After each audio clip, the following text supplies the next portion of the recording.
I declare the 11th emergency special session of the General Assembly resumed and called to order its 20th plenary meeting.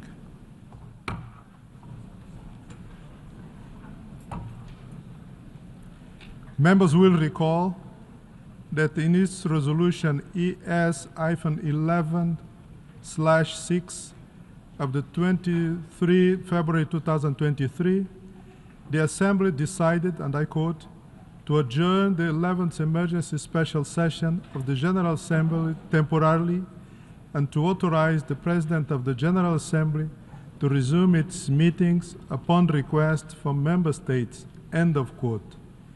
In this regard, I should like to draw the attention of delegations to document A/ES-11/119, which contains a letter dated 17 February 2025 from the representative of Poland and Ukraine to the United Nations, addressed to the President of General Assembly, requesting the resumption of the 11th emergency special session. I intend to conduct the proceedings of this meeting in accordance with the rule of procedure of the Assembly and the past practices on its emergency special sessions. In accordance with Rule 63 of the Rules of Procedure of the Assembly, the President and Vice President of the 79th session shall serve in the same capacity at the resumed 11th emergency special session. May I take it that is the wish of the Assembly to decide that the Credentials Committee of the 79th session should serve for the resumed 11th emergency special session?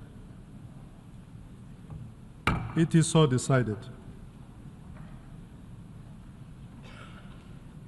In keeping with established practice, I should now like to invite the attention of the Assembly to document A/ES-11/116 concerning Member States that are in arrears in the payment of their financial contribution to the United Nations within the terms of Article 19 of the Charter.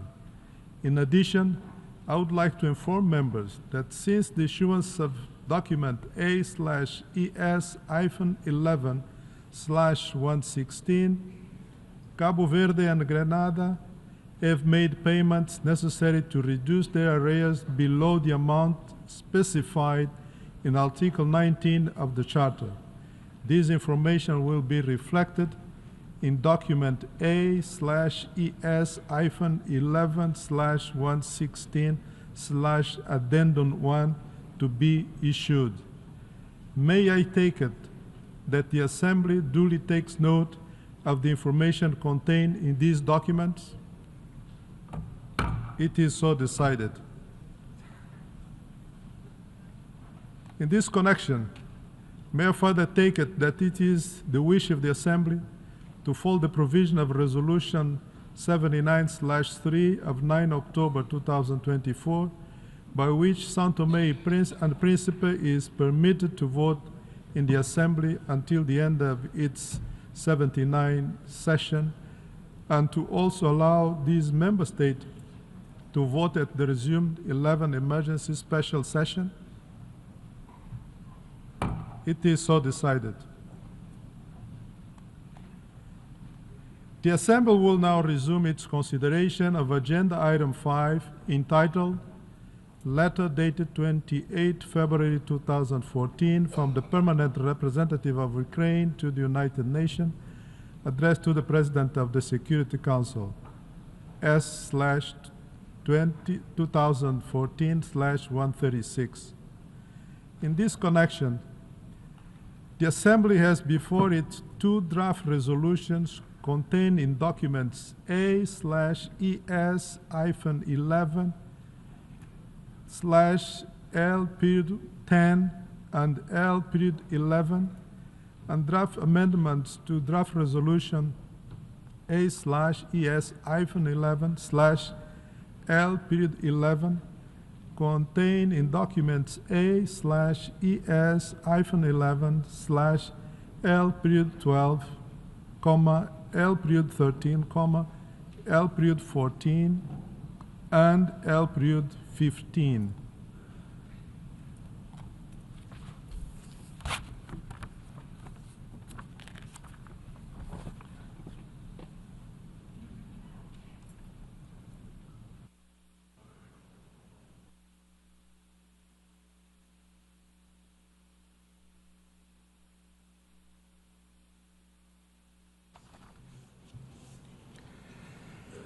Excellencies, colleagues,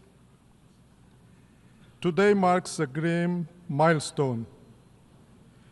3 years have now passed since the Russian Federation launched its full-scale invasion of Ukraine, an act of aggression that has led to untold bloodshed and destruction. And yet, the tragedy continues.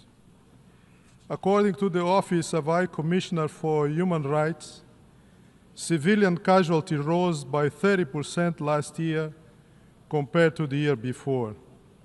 More lives shattered, more futures lost. Meanwhile, the humanitarian crisis in Ukraine remains dire.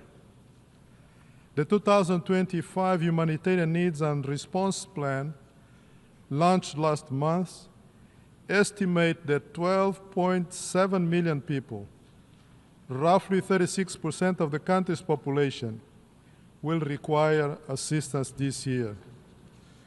We cannot afford another year of this unjust war. The General Assembly has been clear and unwavering. It has adopted 6 resolutions demanding the immediate, complete, and unconditional withdrawal of Russian forces from Ukraine territory, and to an end to attacks on civilians and civilian infrastructure. These resolutions have consistently reaffirmed the need for a peaceful solution, one rooted in the Charter of the United Nations, in the principles of sovereign equality and territorial integrity. At a time when the United Nations is under intense scrutiny, and when the Security Council is deadlocked on matters of key importance for our collective security, the General Assembly has demonstrated its ability and its responsibility to act. Colleagues, Russian aggression against Ukraine is a grave violation of the United Nations Charter. As the 80th anniversary of the signing of the Charter approaches, we must reaffirm that lasting and meaningful peace will never be achieved through force. It will come through silencing the guns, turning to dialogue and diplomacy, and upholding the principles enshrined in the Charter. We must be prepared to promote inclusive dialogue and actively work towards a just and sustainable peace, one firmly anchored in international law, General Assembly resolutions, and above all, the will and the rights of Ukraine and its people. This Assembly must stand firm in its resolve to find a way forward towards peace. Let's prove through actions and not words that a comprehensive, just, and lasting peace is within our reach. Thank you.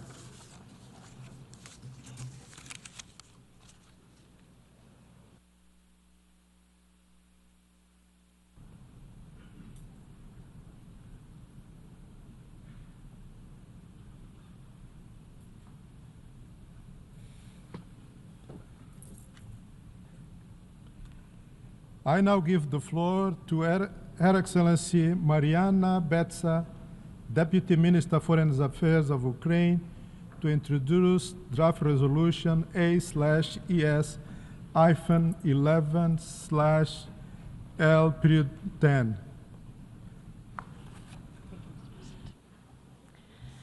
Thank you, Mr. President. Dear ladies and gentlemen, distinguished colleagues, Your Excellencies, this is a moment of truth, a historic moment not only for Ukraine, a historic moment not only for Europe, a historic moment for the entire democratic world. And the way we answer to the Russian aggression today, the way we answer to Russian atrocities and crimes, the way we answer to the aggression as a tool of statecraft will define not only the future of Ukraine, will define not only the future of Europe, it will define our common future, the future of the entire democratic world and the future of the UN. Are we ready to abide by the UN Charter? Are we ready to protect sovereignty and territorial integrity of states? Are we ready to abide by the principle of inviolability of borders and non-use of force? Mr. President, today marks 3 years from the full-scale invasion by the Russian Federation. 3 years of Ukraine's resistance, 3 years of Ukraine's preservation, 3 years of Ukraine's fight and heroism.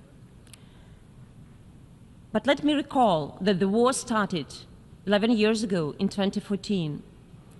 11 years ago, Ukraine faced one of the most dramatic and challenging periods in its modern history. While resisting the attempt to impose dictatorship, Ukrainians demonstrated dignity and defended their choice for the democratic future in the family of European countries. While the sovereign choice of Ukrainians posed no real threat to Russia, the Kremlin perceived it as a threat to the imperial and non-colonial ambitions. In Kremlin's world, Ukraine was relegated to the role of a Russian satellite within its sphere of influence. For Russia, a military solution to this imagined threat was always an option. Disinformation, economic warfare, subversive activities, all of this laid the groundwork for the subsequent Russian aggression against Ukraine. And immediately after the victory of the Revolution of Dignity in Ukraine, Russia started its occupation of Autonomous Republic of Crimea and some parts of Donetsk and Lugansk regions. Weak international response to Russia's attacks on Crimea, Donetsk, and Luhansk back then led to a full-scale military invasion of my country from the north, east, and south 3 years ago.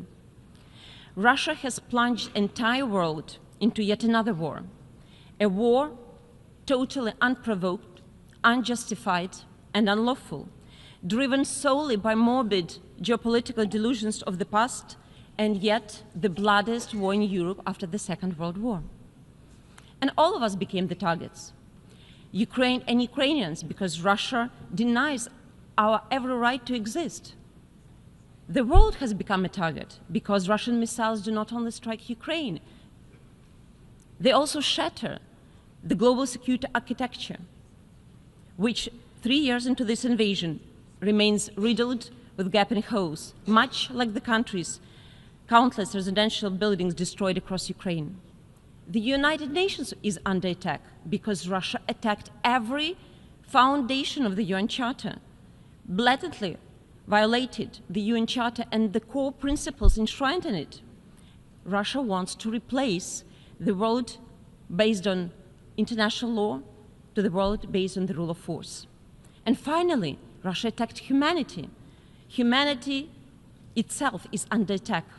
An unsurprising reality, given that Russia has made medieval cruelty a hallmark of its military strategy against a peaceful neighbor and blackmails everyone with its nuclear weapons. Excellencies, Russia believed Ukraine would surrender. Russia believed Kyiv would fall in 3 days. Russia believed our government would flee. However, Russia miscalculated gravely. 11 years, Ukraine stands firmly and resists. The myth of Russia's military invincibility has been shattered. What was once seen as an unstoppable force has been met with resilience, courage, and determination reinforced by the unwavering support of the free world. Your solidarity has demonstrated that unity and principles of the UN Charter are stronger than aggression and lawlessness. I want to reiterate our profound gratitude to over 140 member states that have stood with us, including those who have supported relevant resolutions in this hall, to those who provided military aid to Ukraine, to those who provided humanitarian assistance to Ukraine, to those who received our temporarily displaced persons, to those who help and continue to help bring our deported children back home, our prisoners of war bring home, and our illegally detained civilians to bring them home, to those who have contributed to the implementation of our Grain from Ukraine initiative, a practical effort to mitigate global food security threats stemming from this war. This war has never been about Ukraine only. It is about a fundamental right of any nation to exist, to choose its own path, and to live free from aggression.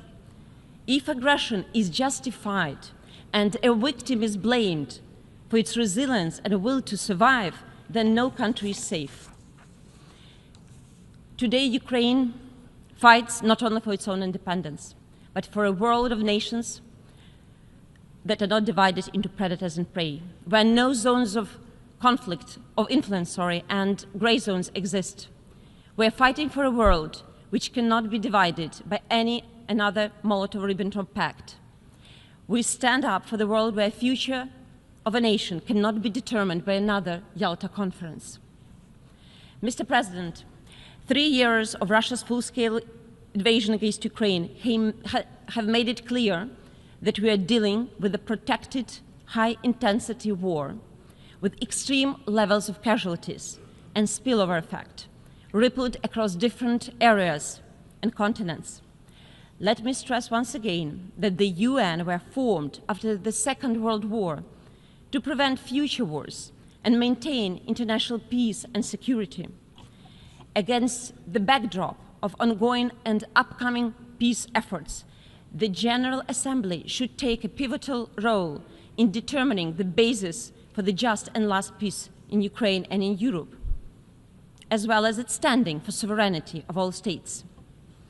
A clear message that the vision of comprehensive, just and lasting peace, consistent with the UN Charter that we endorsed in this hall 2 years ago, remains valid and must be implemented without delay already this year. However, reducing the Assembly's position to merely stating that this desire is not enough. We need to reconfirm that the aggression should be condemned and discredited, not rewarded. Our position must include substantive elements and ensure that any future peace initiatives aligns with the principles of the UN Charter. This is the rationale behind the draft resolution that I have the honor to introduce today on behalf of the broad group of co-sponsors. My delegation moves that, after hearing the introduction of all the L documents, the Assembly immediately proceed to the consideration of our draft resolution A/ES11/L10 on the understanding that the debate would resume immediately after action on the draft resolution, and that the 11th emergency session would be only temporarily adjourned after the conclusion of the debate. We need clear guidance, not just silence, weapons, temporality, not just ceasefire, but to achieve a solution which is just, comprehensive, and sustainable. A solution that guarantees that there will be no repetition of what happened 3 years ago on February 24th, 2022, neither in Ukraine nor elsewhere. For us, for Ukraine, the path is clear. The only way, as our President Volodymyr Zelensky has stated, to ensure comprehensive, just, and lasting peace is to reaffirm our commitment to the UN Charter and to agree that the principles enshrined in it, the principle of sovereignty and the principle of territorial integrity of states within its internationally recognized borders, must serve as the foundation. By adopting the draft, the General Assembly will also address the global impact of war and outline the areas where this impact has been particularly detrimental and where the engagement of all responsible nations would be crucial. In particular, there are global food security, energy security, the global economy, nuclear security and safety, and the environment, justice, and accountability. As we mark 3 years of this devastating Russia's full invasion against Ukraine, we call on all nations to stand firm and to take this side of the Charter, this side of the humanity, and the side of just and lasting peace. Peace through strength, as the aggressor would never stop while seeing weakness.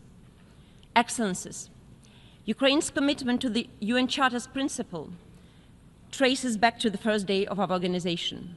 Now it may seem to be symbolic that it was a representative of Ukraine who chaired 80 years ago the committee responsible for drafting the preamble, purposes, and principles of the future Charter at the UN Conference on International Organization in San Francisco in 1945. Unfortunately, we haven't yet reached the point where principles enshrined in the UN Charter are respected by all member states, and the Article 51 of the Charter is just a matter of history. Definitely not, as my country has been compelled to exercise its inherent right to self-defense under the above-mentioned Article 51 following unprovoked, mean, brutal, genocidal war. While persisting in defending our country until the threat is over, we strive for peace. Peace that will give the world another chance to live according to the rules, when all nations, regardless of the size of geography, will equally enjoy their sovereign rights, rather than depend upon the mercy of more powerful. This is the spirit that should guide us during the vote on the draft resolution, advancing a comprehensive, just, and lasting peace in Ukraine. I'm confirmed that it will be a vote for peace, for the UN Charter, and for each member state. I urge you to vote in favor of Ukraine's draft resolution. Thank you so much.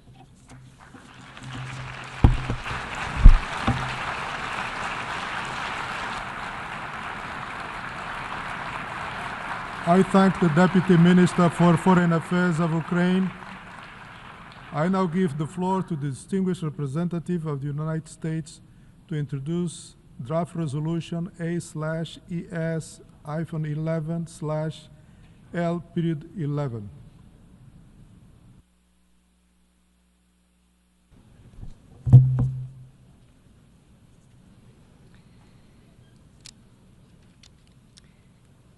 Thank you, Mr. President. Mr. President, Excellencies, colleagues, today marks 3 years since the escalation of the Russia-Ukraine war.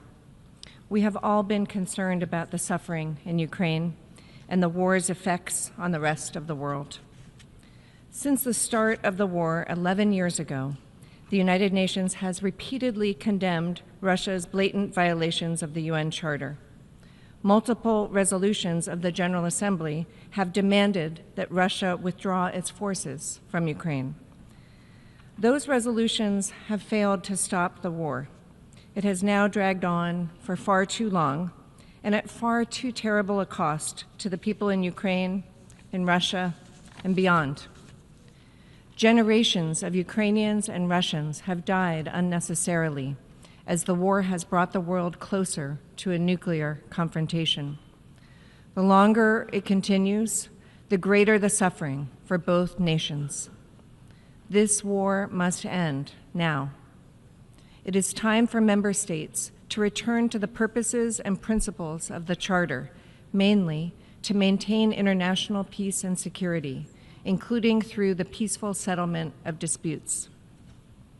Mr. President, as we gather today on this 3rd anniversary, what we need is a resolution marking the commitment from all UN member states to bring a durable end to the war. The draft resolution submitted by the United States makes this very point. Our draft implores a swift end to the conflict and further urges a lasting peace between Ukraine and Russia. This is what is needed now, and we urge all member states, including Ukraine and Russia, to join us in this effort. A simple, historic statement from the General Assembly that looks forward, not backwards. A resolution focused on one simple idea: ending the war. A path to peace is possible. Mr. President, that is why the United States opposed putting forward another resolution, and that is why we cannot support Ukraine's resolution, and we urge its withdrawal in favor of a strong statement committing us to end the war and work towards a lasting peace. The United States also requests the General Assembly take action on the United States' proposed resolution immediately following consideration of the Ukraine drafted resolution. I thank you.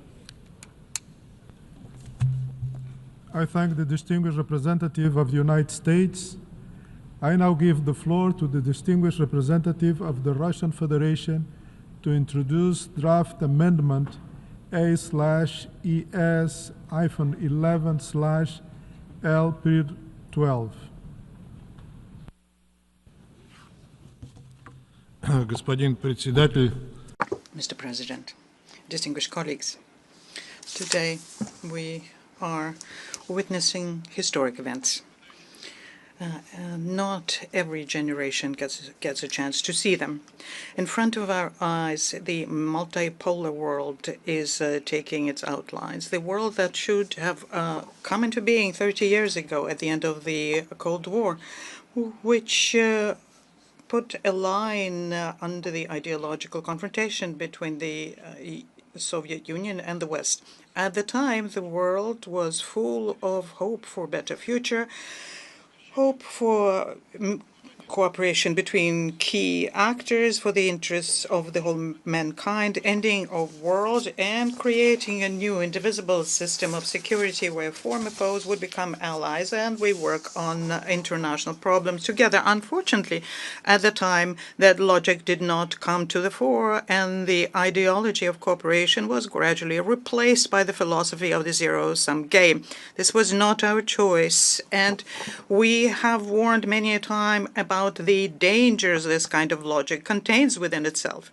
As a result, the world ended up on the brink of a third world war because of what the Western countries are doing, namely the anti-Russian project called Ukraine, which is taking place at our borders. Its key milestone was the anti-constitutional coup in Kiev in February 2014, as a result of which, with Western assistance, a loud minority came to power. And this minority has the ideals of extreme nationalism and Russophobia. It is intolerant to a different opinion, to everything Russian, to the canonical Orthodox faith. It glorifies the accomplices of Hitler's executioners who, during the World War II, killed hundreds of thousands of Jews, Roma, Poles, Russians, and Ukrainians. This regime launched a brutal war against their Russian-speaking compatriots in the eastern of the country, trying to eliminate their identity and replace them with the ideals of an all-out Ukrainian nationalism. This way, Ukraine itself launched the mechanism of a self-destruction by hatred, intolerance. This could have stopped by the Minsk agreements, which were endorsed by the Security Council 10 years ago exactly. But instead of implementing them, the Kiev regime, with the patronage of the Western sponsors, decided, as we all know today, decided to undermine the agreements and at the same time arming itself and preparing for a war with Russia.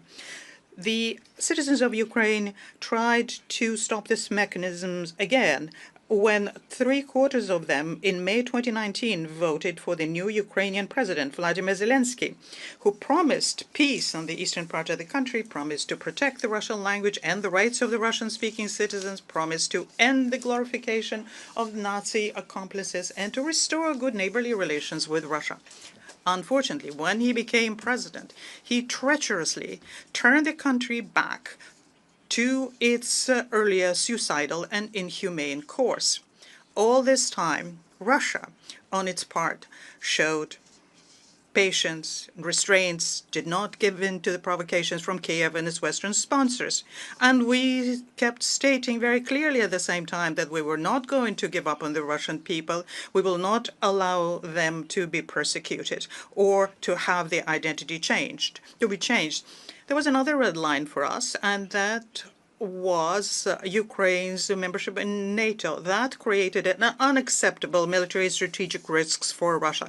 And we're trying to sort it out peacefully with Kiev and Washington and Brussels. No one listened to us. No one took us seriously.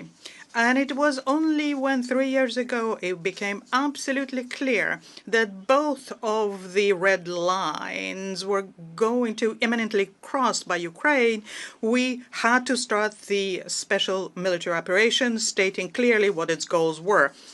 From the very first day of the operation at the same time, we kept talking that we stand ready to arrive at the special military operations goals through peaceful means, and that, in fact, that would be our preference. Today, the Kiev regime is on the brink of a crushing military defeat and continues sacrificing tens of thousands of Ukrainian people and women. Most of them have to be mobilized by force. For Zelensky and his clique, who usurped power and who refused in May last year to conduct elections in violation of Ukraine's constitution, they find it's unacceptable to have any talk about peace unless they're on the basis of the ultimatum and the provisions from the Zelensky formula, which has no relation with what's happening on the battlefield. And their maniacal thrust to inflict a strategic defeat on Russia, and egged on by some Western sponsors, the UK first and foremost. This former actor rejected the Istanbul agreements in April 2022, which had already been initiated, and also passed a law banning himself and his colleagues to have any negotiation with Russian authorities. Over the past 3 years, Ukraine received hundreds of billions of dollars of support. The country kept receiving weapons and mercenaries and intelligence data. In other words, Ukraine became a private military company of sorts, fighting for Western geopolitical interests, and the conflict had become a classic proxy war by Russia against the countries of NATO. Despite that, the Ukrainian army suffered catastrophic losses, and the capitulation of the Kiev regime is a matter of time. And we have said this many times, including this hall. Trying to drag the Western countries at any cost in confrontation with Russia. In August of last year, Zelensky started a suicidal aggression against a peaceful Russian region in the Kursk Oblast. As a result, as we know today from witnesses and Ukrainian soldiers who were captured, hundreds of peaceful citizens were killed and tortured. And the Ukrainian occupiers were involved in looting, violence, and pillaging. The expectation was that Russia was going to react to this equally brutally, and the public opinion will once again take the side of Kiev. This similarly to what was being done by the crude provocation in Bucha, whose investigation, by the way, is being slow-walked by the Kiev regime. The Kursk misadventure of Zelensky, as you know, was futile. It only accelerated the collapse on the Eastern Front, where Ukraine is lacking resources. They're all being burned in the Kursk Oblast. Today, the Ukrainian army controls little more than 1/3 of the original territory there and is suffering horrifying losses. In parallel to that, the Russian army is moving forward in Donbass, Zaporozhskaya, and Kherson Oblast, the oblast which became part of Russia in the fall of 2022 as a result of a referendum. Every day we learn new names of liberated places and, unfortunately, new horrifying figures of Ukrainian army losses, or other cannon fodder, which Zelensky turned it into. The new regions of Russia are seeing hundreds of thousands of people arriving from Ukraine, and this disproves the Ukrainian propaganda statement that their people hate the Russians. When we've stated this clearly, we're not fighting for territories, we're fighting for people. As we all know, the hopelessness of Zelensky regime recently have become obvious also to the main sponsor of the Kiev junta, the United States. The Republican administration, led by President Trump, finally saw the real face of the expired Ukrainian president and realized that he is not at all interested in having peace in this country because he's clinging to power with everything that he has, is fearful of democratic elections where he has no chance of winning. He's not interested in anything else, and he's ready to sacrifice the entire people of Ukraine and its natural resource in order to hold on to his power. Information starting up to the fore about the unfortunate corruption in Ukraine, which has blossomed under Zelensky, stealing of Western assistance and the reselling on the black market of weapons supplies, hundreds of billions of dollars worth, and the blood-curdling instances of human rights violations, for which the Ukrainians nicknamed their country the Zelensky concentration camp. The number of those who want to leave the Ukraine in order to avoid prosecution and avoid going to the front is extraordinarily high, but the Kiev potentate does not allow people from the country. It's clear that under these conditions where we have in Kiev a former comedian, is very worried by direct negotiations, direct talks between Russia and the United States about the means of settling the Ukrainian crisis and removing the reasons which led to its existence, which would drastically improve the international situation. The European countries are also worried by that. They have spent years helping the Kiev clique and covered its crimes, and they nurtured Russophobia. They try to ignore the fact that the wind has changed and there is a clear demand for peace now. And the impediment to that is the Kiev usurper and its accomplices. They're not at the rudder anymore, but these pathetic peacekeepers are at a loss, but do continue to lecture the rest of the world about how we're supposed to live in this beautiful garden. Colleagues, the draft by EU and Ukraine today is directly related to this bubble.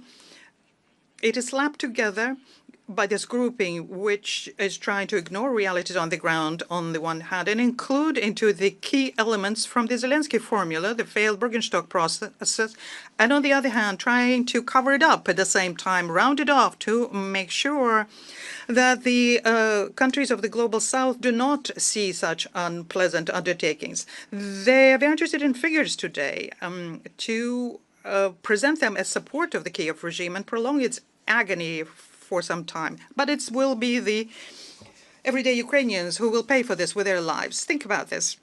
Many of us ask us about what would be the right way to vote, choosing between the two texts, the EU-Ukrainian text and the American text. Well, everyone who's going to press the button during the voting process today has the chance. You either play along with Zelensky and his sponsors and support their incantations, which are divorced of realities, or make a choice in favor of practical, realistic steps which can stop the hostilities in Ukraine in the very near future. Don't get deceived and make the right choice here.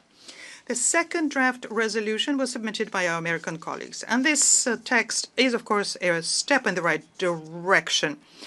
To make sure that this initiative is fully in line with the understandings arrived at during the Russian and American context at the highest and high levels, we introduced an amendment to that about the need to eliminate the root causes of the Ukrainian crisis. And this, by the way, was mentioned by President Trump several times. This would help with its lasting settlement, as is proposed by the United States in their text. And we expect, we trust that hope for the support of all sensible delegations in this room. As regards the amendments from some states of the European Union, amendments to the American text, well, they clearly replace the essence of that text.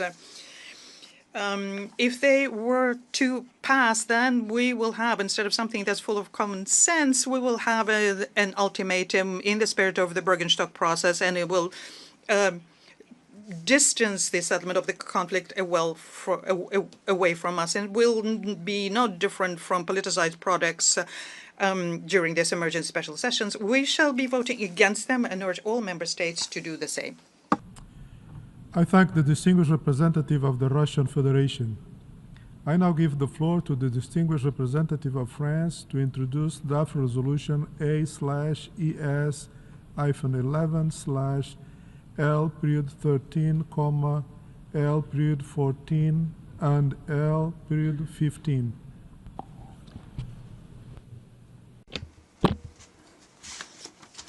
Mr. President, I have the honor of presenting on behalf of France and the 23 members of the European Union and the United Kingdom 3 amendments to draft resolution A/ES-11/L11 submitted by the United States of America, which our countries will not be able to support in its current form. The amendments are based on simple messages which reflect the real situation in Ukraine, that of a war of aggression led by Russia against its neighbor. The first amendment replaces the words Russian Federation-Ukraine conflict with full-scale invasion of Ukraine by the Russian Federation. The second amendment reaffirms our commitment to the sovereignty, independence, unity, and territorial integrity of Ukraine within its internationally recognized borders. The third amendment calls for a just, lasting and comprehensive peace in Ukraine which respects the United Nations Charter and the principles of sovereignty and territorial integrity.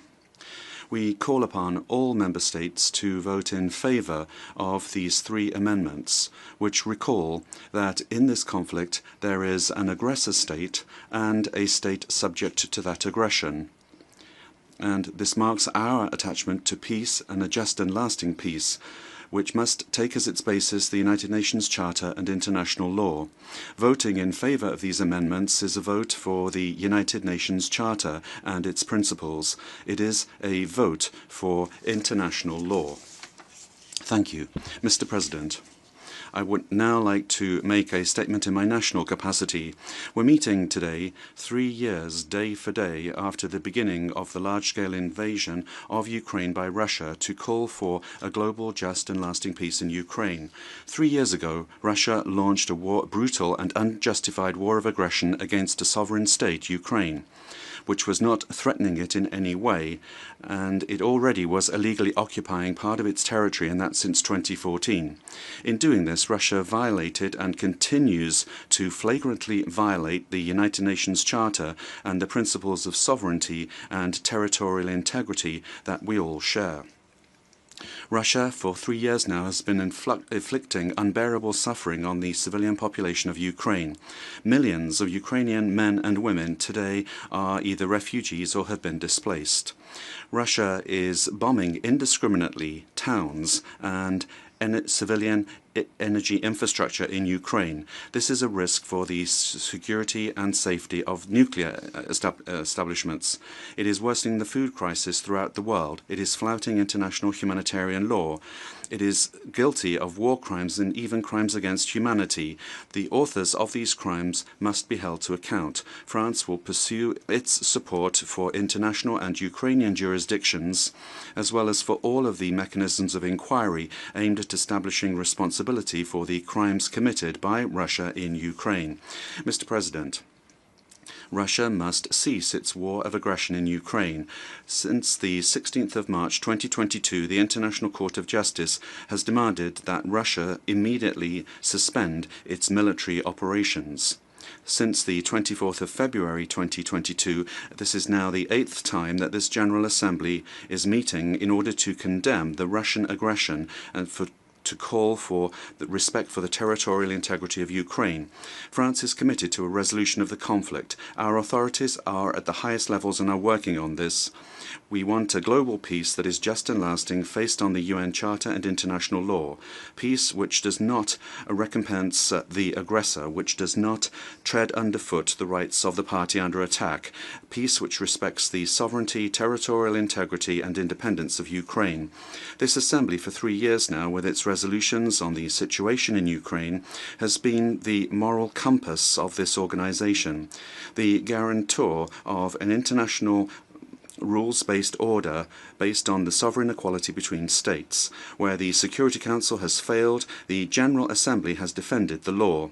Today, once again, it can contribute to laying out peace towards solid, just and long-term peace in accordance with our common rules. It is in this spirit, dear colleagues, that we give our full support to the draft resolution tabled today by Ukraine. It is balanced and it is consensual. It is the result of a genuine process of negotiation that was inclusive and transparent. We call upon all member states to support it. Since the beginning of the aggression, Ukraine has been defending itself in accordance with Article 51 of the Charter. It wants peace. It wants this aggression to cease. It wants to participate in any efforts to resolve the conflict. It is right. A resolution to the conflict that will be decided without Ukraine and without Europe will not be a lasting peace. It would establish the primacy of force over law. By legitimizing the claim of spheres of influence in disregard for the sovereign equality between states, it would set the stage for the wars of tomorrow. The support of the General Assembly for the Ukrainian resolution is not just another vote. The United Nations General Assembly must stay the course, that of law, that of the sovereignty of states and respect for their territorial integrity, that of responsibility and that of justice. I thank you. I thank the distinguished representative of France. The representative of Ukraine has moved that after hearing the introduction of all L documents, the Assembly immediately proceed to the consideration of the draft resolution A/ES-11/L-10. The representative of the United States has moved that draft resolution A/ES-11/L-11 be considered immediately after action on draft resolution A/ES-11/L.10. This is on the understanding that if the Assembly were to so decided, and if the Assembly were to subsequently adopt draft resolution L.10, the 11th emergency special session would be adjourned temporarily following the conclusion of the debate on item 5. Is there any objection? I hear no objection, so it is decided.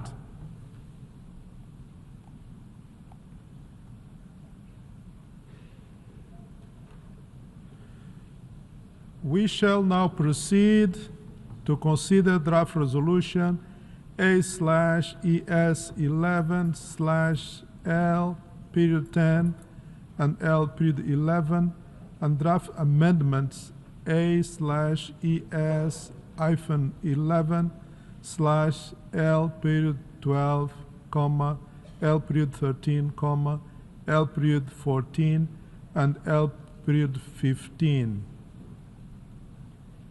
In this connection, since the draft resolution A/11/L13, L-14 and L-15 have only been circulated today, it will be necessary to waive the relevant provision of Rule 78 of the Rules of Procedure, which read as follows.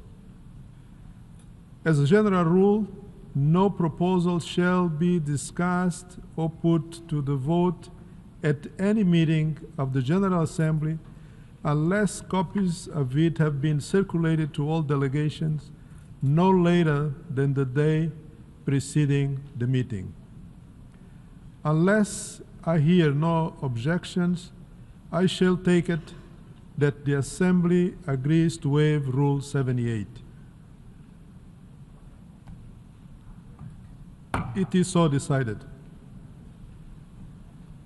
For your information, the draft resolution and the draft amendments have closed for e-sponsorship. I now give the floor to the representative of the Secretariat. Thank you, Mr. President. I wish to address the co-sponsorship of the 6 L documents one by one. First, on L10.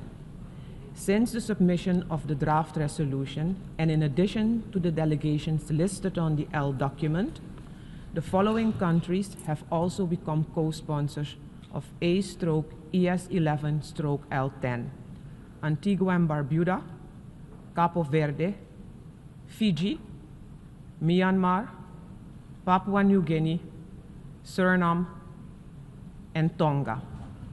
I should also like to announce that since the submission of the draft resolution, the delegations of Costa Rica, Hungary, Marshall Islands, the Federated States of Micronesia, North Macedonia, Palau, and St. Kitts and Nevis have withdrawn their co-sponsorship of A/ES11/L10.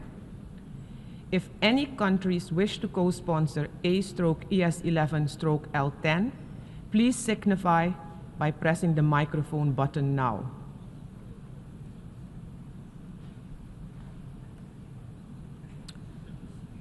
I see none. So now we move on to L11. Since the submission of the draft resolution, and in addition to the delegations listed on the L document, the following countries have also become co-sponsors of A/ES11/L11: Albania, Argentina, Georgia, Hungary, Israel, and North Macedonia. If any other countries wish to co-sponsor A/ES11/L11, please signify by pressing the microphone button now. There are none. Next, on to L12. If any countries wish to co-sponsor A/ES11/L12, please signify by pressing the microphone button now.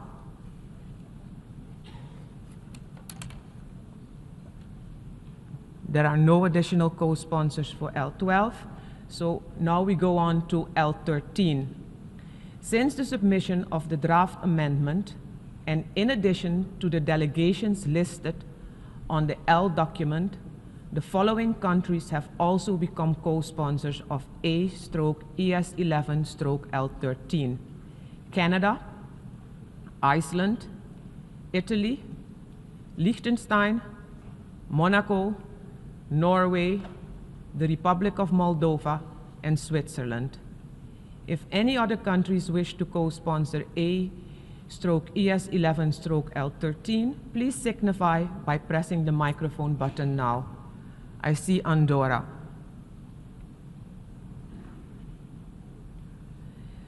Next, we move to L14.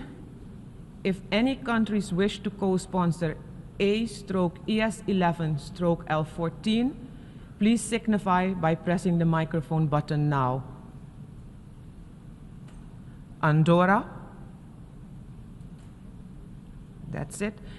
And then next on to L15.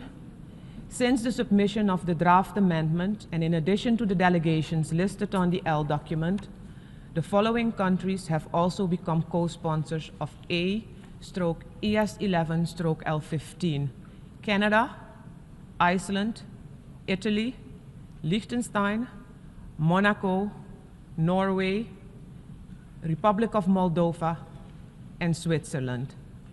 If any other countries wish to co-sponsor A/ES11/L15, please signify by pressing the microphone button now. Andorra, Montenegro. That's it. Thank you, Mr. President. I thank the representative of the Secretariat. Delegations wishing to make a statement in explanation of vote before the vote on any proposal item and any proposal under this item, including the proposed amendments, are invited to do so now in one intervention. After action on all of them, there will be an opportunity for explanation of vote after the vote on any or all of them. Before giving the floor for explanation of vote before the vote, may I remind delegation that explanations of vote are limited to 10 minutes and should be made by delegation from their seats.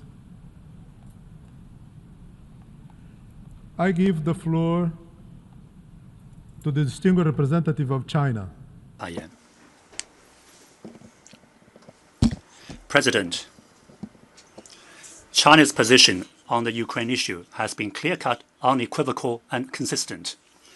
No sooner had the crisis begun to escalate on a full scale in February 2022 than Chinese President His Excellency Mr. Xi Jinping made it clear that the sovereignty and territorial integrity of all countries must be respected, the purposes and principles of the UN Charter upheld, the parties' legitimate security concerns taken seriously, and all pro-peace efforts supported. These are the fundamental tenets that anchor China's position on the Ukraine issue. The past 3 years has witnessed China's continuous intensive efforts to make peace talks happen and make peace come true. China sent a special envoy on a proactive mission of shuttle diplomacy and has stayed engaged with the relevant parties, including Russia, Ukraine, the United States, and Europe, calling for adherence to 3 principles, namely no spillover of the battlefield, no escalation of the fighting, and no stoking the fire by any party. Together with Brazil and other countries of the Global South, we set up a Friends for Peace group to pool the wisdom of the Global South and create an important force that supports and pushes for peace. President, as we speak, the calls for a negotiated solution to the Ukraine issue are growing, and the window of opportunity for peace is opening. China supports all efforts dedicated to peace, including the understanding reached between the US and Russia on launching peace talks. China encourages the parties concerned and other stakeholders to participate in the negotiation process, find a just and lasting solution that addresses each other's concerns, and arrive at a binding peace deal that is acceptable to all parties. We hope Europe will contribute to peace and come together to tackle the root causes of the crisis in the interests of lasting peace and stability on the continent. At this critical juncture, we are counting on the international community to create an enabling atmosphere for a political solution to the crisis, and on the UN General Assembly to help forge consensus for peace among member states. China remains committed to searching tirelessly for a political solution and will decide our voting positions on today's 2 draft resolutions and the amendments thereto, in keeping with the principles that we've always stood for. Thank you, President. I thank the distinguished representative of China. I now give the floor to the distinguished representative of Paraguay. Gracias, Presidente. Thank you, Mr. President. For 3 years now, The deaths have continued to increase, and the devastation has led to terrible humanitarian consequences for the economy and infrastructure. What we all need is an interconnected world, but the situation is disastrous for the countries that are close to the area, that have socio and cultural links to that area. The disaster has has gotten worse. It hasn't tapered off in any way. The priority of this General Assembly and all charter bodies should be to maintain peace and to eradicate war, stop putting an end to the continued loss of life. The responsibility of this General Assembly, in addition to condemning the situation, is to act effectively that will provide a framework where the main parties to a conflict are able to arrive at a substantial understanding with regard to their differences. We see that the situation continues unchanged and that a ceasefire is necessary and urgent, because in addition to the belligerent parties, we are seeing a series of threats to security in the immediate area and also for international peace and security. The General Assembly has been, over the last 3 years, applying the same cures to a disease that is marching on and not stopping. So the countries directly involved are going to be led to ruin, and this organization is going to be further discredited.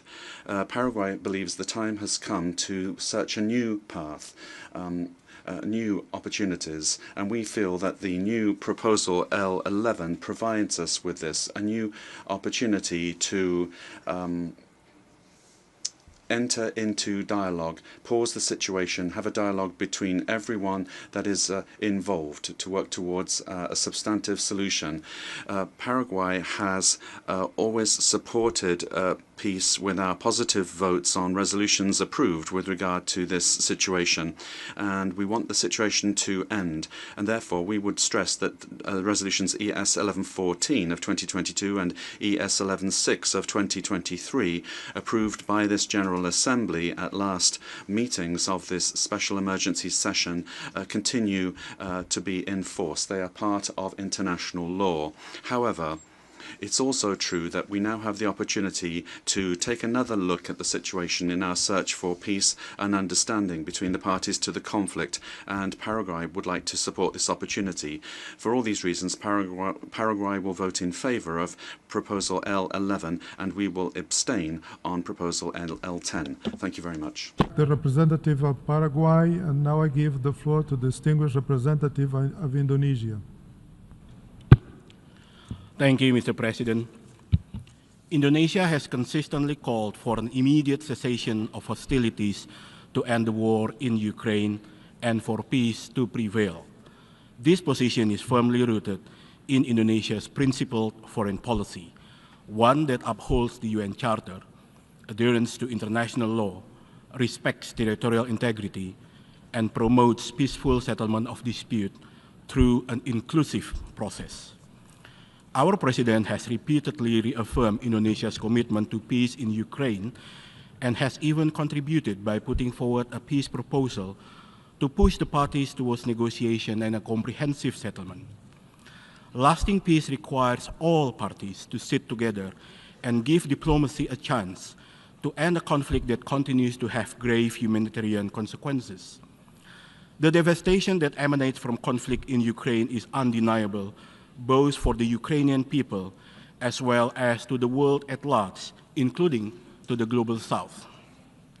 Therefore, Indonesia believes that the General Assembly, through this emergency special session, must send a strong and unified message, not that of a division, in response to this situation. Indonesia hopes that any decision taken by the General Assembly today reflects a genuine commitment to resolving the conflict. We must ensure that any resolution adopted here in the Assembly is not merely symbolic. It must be future-proof, genuinely advances peace, and effectively implementable. At this critical juncture, we cannot afford resolutions that merely serve as trophies on a shelf. Let us therefore work together to uphold the following principles: respect to the UN Charter, international law, and human rights, respect to territorial integrity of any nation, ensure that double standards have no place in the multilateral system, and to guarantee that peace prevails through peaceful settlement of dispute based on an inclusive process that addresses the concerns of all parties. Indonesia's position today on any document will reflect our firm commitment to these principles. Thank you, Mr. President. I thank the distinguished representative of Indonesia. I now give the floor to the distinguished representative of South Africa. Thank you, Mr. President. Today, we mark the 3rd anniversary of the conflict between Russia and Ukraine. The failure to resolve this conflict and at its outbreak is a stark indictment of the commitment to the central tenet of this organization, which is the peaceful resolution of conflict. South Africa continues to call for the urgent cessation of the Russia-Ukraine conflict in order to prevent the further loss of life and the destruction of Ukraine's infrastructure. Every effort must be made to de-escalate the conflict. South Africa remains firmly committed to the need for a peaceful and negotiated resolution of the conflict within a rules-based system centered on international law, including the respect for human rights and the principles of the UN Charter. The sovereignty and territorial integrity of all states remain inviolable. In this light, South Africa supports all efforts to bring the conflict to an end and welcomes all efforts to bring about negotiations. We remain steadfast in our commitment to peaceful resolution of the conflict through a negotiated settlement, with all parties to the conflict having a seat at the table. We have always maintained that a commitment to inclusivity is key to deliver the buy-in of all parties to the conflict and to provide acceptable solutions to the parties. The importance of compromise cannot be overemphasized in this instance, and we thus encourage the parties to approach the negotiation talks as such. South Africa stated this at the conference held in Switzerland last year, and we state it again today. Mr. President, while South Africa acknowledges that the resolution before this Assembly recognizes the centrality of the principles of the UN Charter and that it speaks to a cessation of hostilities, South Africa maintains that the current resolution does not go far enough in terms of inclusivity and creating a positive momentum towards a peaceful negotiation. South Africa reiterates the importance to make real and meaningful progress towards the peace rather than contribute towards further divisiveness. We have had resolutions similar to this over the last 3 years, yet the war continues. As members of the General Assembly, representing the international community, we should, through our words and actions, take actions that promote peace. If we continue doing what we have been doing and it doesn't reap positive results, then we should consider a different approach. We are at the point of inflection in this conflict, with the urgency to seize the momentum towards a negotiated settlement. There is currently an opportunity that is being presented to this Assembly to reflect on the approach to this particular conflict and perhaps take a different path towards peace. It is our view that the current text does not resonate with the renewed impetus towards a negotiated settlement. In conclusion, Mr. President, South Africa urges the parties to the conflict to begin to identify areas of common interest rather than to continue upon divergent ground.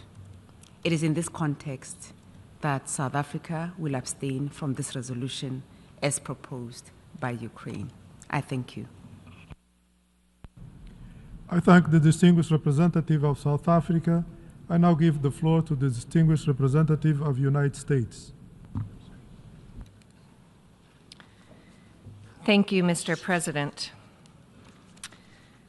Mr. President, the United States urges member states to vote no on the European Union and Russian Federation amendments to the U.S. draft resolution.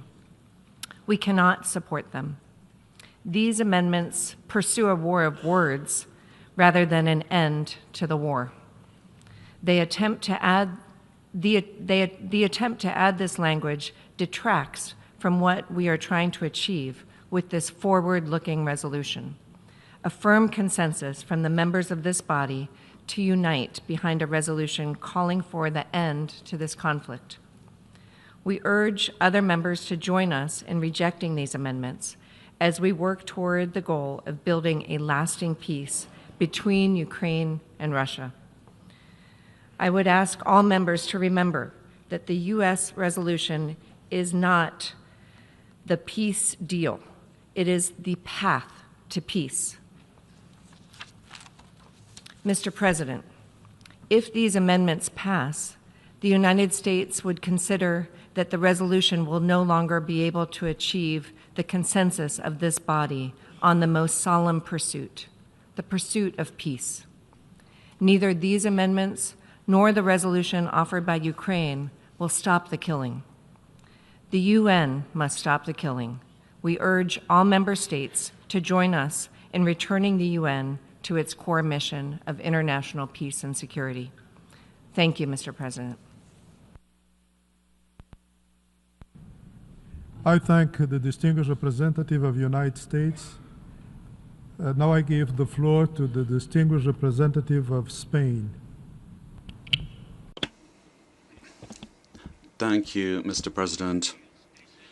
It's been 3 years now since the unprovoked and unjustified and unjustifiable Russian attack against Ukraine, and I'd like to begin by reiterating the firm condemnation of Spain against this act. It is contrary to the most elementary principles of international law in the United Nations Charter, as we have seen in successive resolutions of this General Assembly. Russia continues today with its indiscriminate bombing against civilians and civilian infrastructure that is critical, flagrantly violating international humanitarian law. According to the UN Office for Human Rights, at least 12,000 civilians have died in Ukraine since the beginning of the conflict, very many of them children. These crimes cannot go unpunished. We reiterate the need to ensure adequate accountability. In this situation, Spain has provided and will continue to provide our decisive support diplomatically, humanitarian, and in the area of construction and military support to Ukraine for their legitimate defense. This is recognized by Article 51 of the UN Charter. Bilaterally and as a member of the European Union. Spanish society has also responded with a lot of solidarity for these Ukrainian people.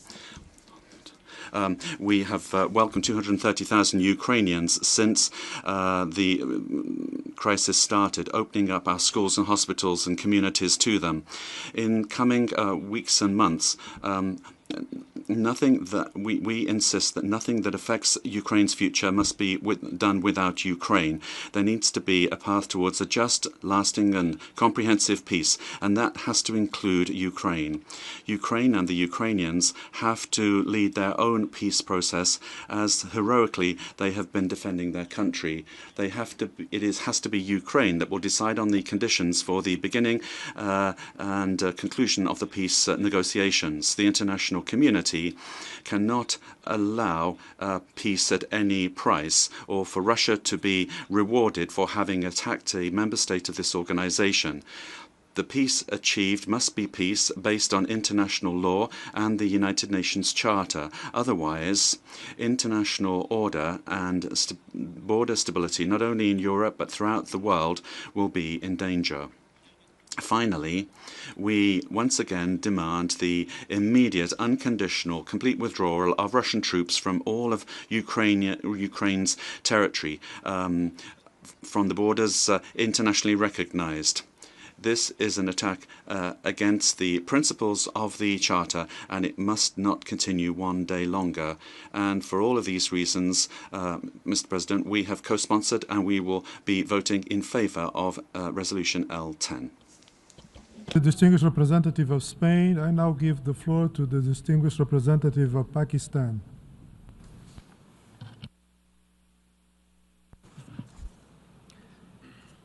Mr. President, as this assembly meets today, the conflict in Ukraine continues to rage 3 years since it erupted, inflicting unimaginable suffering on millions of people and leaving a trail of destruction and misery.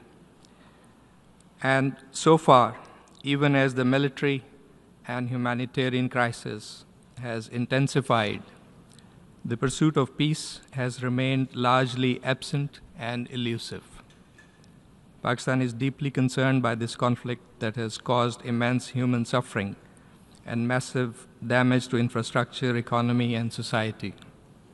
It has had vast consequences for the global economy and particularly for the developing countries. Most ominously, if the hostilities continue, there is an ever-present danger of further military and geographical escalation of this conflict, which poses a clear and significant threat to international peace and security. Pakistan's position on this, as other conflicts, is based on adherence to the principles of the UN Charter, self-determination for peoples, respect for the sovereignty and territorial integrity of states, and non-acquisition of territory by the threat or use of force. Consistent with the Charter, states must also implement international agreements and abide by their respective obligations and respond to the legitimate security interests of all states. Mr. President, Pakistan regrets that the principles of the UN Charter have not been universally or consistently applied. In particular, these principles have been flagrantly violated for over decades in the brutal foreign occupation of Jammu and Kashmir and Palestine. The resolutions of the Security Council calling for the exercise of the right to self-determination by the peoples of Kashmir and Palestine remain to be implemented, imperiling international peace and security. International law and justice must be upheld everywhere. Mr. President, we believe the conflict in Ukraine could have been averted through dialogue and diplomacy. It must be brought to an end now, urgently, through constructive and inclusive diplomacy. As a country that has seen and suffered the consequences of prolonged conflict in our neighborhood, Pakistan has consistently advocated immediate cessation of hostilities and resumption of dialogue to achieve a just, lasting, and durable solution to this conflict. Pakistan therefore endorses the call for an urgent and swift end to the conflict between Ukraine and Russia and the pursuit of active diplomatic efforts to achieve enduring peace. We see merit in the resolution proposed by the US in this regard. Pakistan had welcomed the early mediatory efforts by Turkey. We also saw value in the endeavor of some countries from the global south to promote a peaceful settlement. We are encouraged that efforts to bring an end to this conflict have gathered wider momentum. We take note of the recent high-level contacts between the US and Russian leadership and commend the role played by the Kingdom of Saudi Arabia in facilitating dialogue and diplomacy.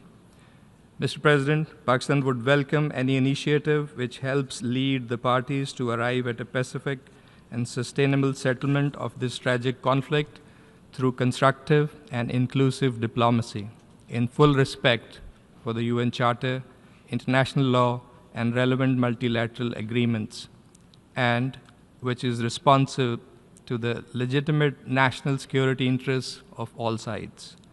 To this end, Pakistan stands ready to play a constructive role in this assembly, in the Security Council, and in other forums to promote effective and inclusive diplomatic endeavors aimed at bringing a swift end to this conflict in accordance with international law and the UN Charter.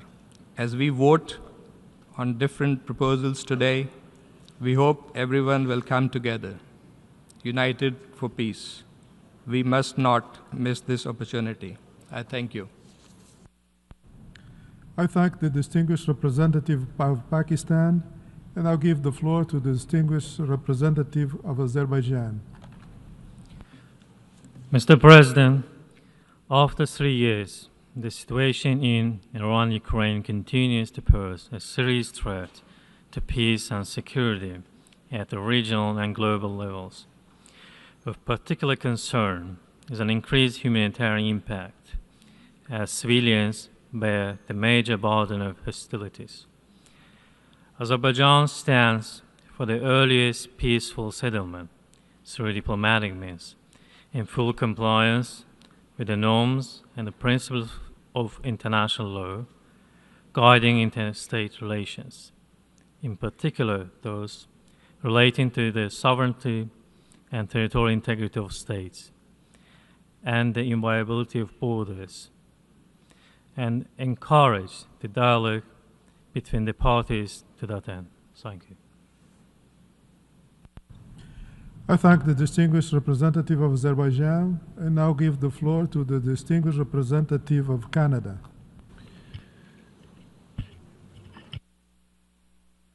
Merci, Monsieur le Président. Thank you, Mr. President. My distinguished colleagues, we're all here meeting together for the cause of peace. And on this, everyone seems to be in agreement. But will this be peace with justice or not? This is the question that we have today. The 3 past years of the Russian aggression, according to the Office of Human Rights, 12,000 people have died. But according to other information, they are drone attacks on Kiev. More than 10 million people have been displaced. 2 million houses were damaged or destroyed throughout the country of Ukraine. The situation is worsening. Last year, children were killed in greater numbers and schools destroyed, more of them than the year before. 3 years ago, when I spoke several days after the invasion by Russia, and I'm saying this today again, that the actions by Russia is a flagrant violation of the United Nations Charter, of its purposes and principles. The sovereign equality of all states, the right of all people to self-determination, the peaceful settlement of disputes, and the prohibition on the using of force. President Putin continued with his war of aggression. We have been receiving huge amounts of Russia's violations of international humanitarian law, international law, of torture, sexual torture, arbitrary execution of prisoners of war, targeting civilians and civilian infrastructures, in particular electricity generators, and the illegal abducting of children from the territory of Ukraine. This is what we need to be talking about and acting on together. That while we are meeting and while we are talking, the drones are falling even while international leaders are meeting in Kyiv. Let us be clear, nothing justifies this war. These annexations of Ukrainian territory after sham votes at gunpoint. Canada will be voting yes in favor of the Ukrainian motions and in favor of amendments that speak out on the principles of the United Nations and the principles of the Charter. We believe that the evidence shows that President Putin wants to expand a new Russian empire, That goal is incompatible with the principles and purposes of the United Nations Charter. Mr. President, Canada wants peace for Ukraine. The world wants peace. Ukraine wants peace more than any member state here. The question is, what kind of peace will it be? Will it be a peace based on justice and on the Charter and on the principles for which we stand? Or will it be a peace that is a result of an imposition? The cost of colonialism at gunpoint, the cost of Ukraine's children, of its territory, these costs are too high. No state has the right to call on another to make these kinds of sacrifices. We must not accept the lie that of all equal sovereign states, Russia's course is now somehow fixed, unmovable, and that we must discard the UN Charter to accommodate President Putin's imperial ambitions. Russia could end this war today. They could stop the drones today. They could make sure they don't drop on children tonight. They can send their troops home today. We welcome the support of member states for Ukraine's resolution. We once more urge all member states to condemn the actions of Russia. Together we must stand for the values of the UN Charter that Russia has tried and tries each and every day to destroy. Ukrainians have been fighting and dying not just to protect their sovereignty and their territory. They're fighting for all of us. They're fighting to protect the principles that are enshrined in the UN Charter that have, after all, prevented worldwide war for close to 80 years now. The peace that Ukraine seeks, as the Secretary General said yesterday, is a just, a sustainable, and a comprehensive peace. One that fully upholds Ukraine's sovereignty, its independence, its territorial integrity, within borders that are internationally recognized, in accordance with the UN Charter, with international law, and with the resolutions of the General Assembly. Mr. President, as I close, I want to say to the delegation from Ukraine and to the people and government of Ukraine, you are fighting for us all. You are not just fighting for your own country. What you have borne for 3 years is literally unbearable. We are inspired by your bravery, and we must match your bravery with our own courage today. We are standing with you. Canada will always stand up for Ukraine. Thank you very much, Mr. President.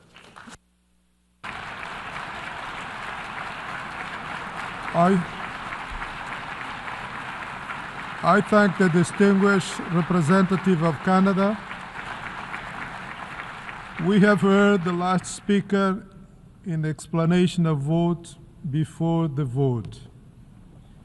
Before proceeding further, I wish to address the question concerning the majority required for the adoption of the draft resolutions.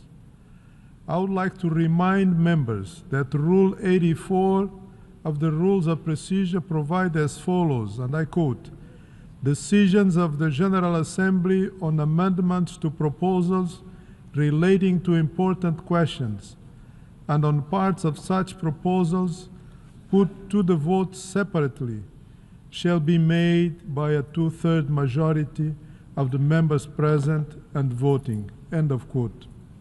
Therefore, it is decided that a 2/3 majority of the members present and voting is required for the adoption of the draft resolution A/ES11/L11, the adoption of draft amendments A/ES11/L12 to L15 would also require 2/3 majority of the members present and voting.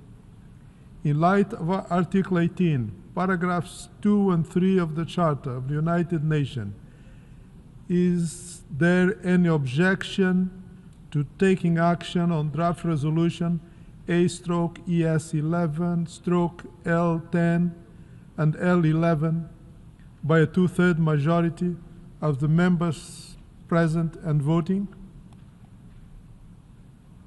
I see no objections. The two-thirds majority of members present and voting is therefore required for the adoption of draft resolutions A/ES11/L10 and L11. The two-thirds majority of members present and voting is therefore also required for the adoption of draft amendments A/ES11/L12 to L15.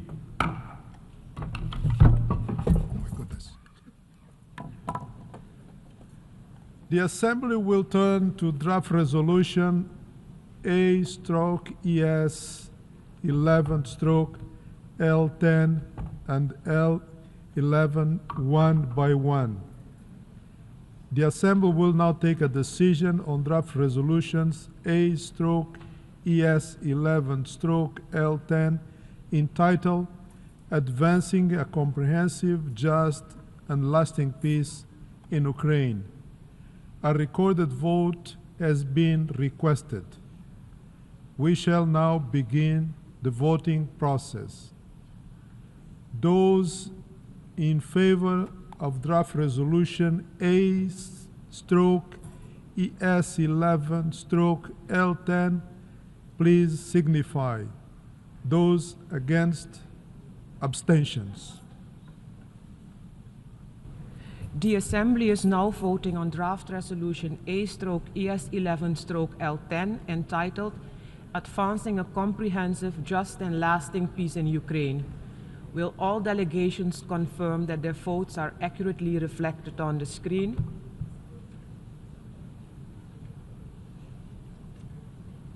The voting has been completed.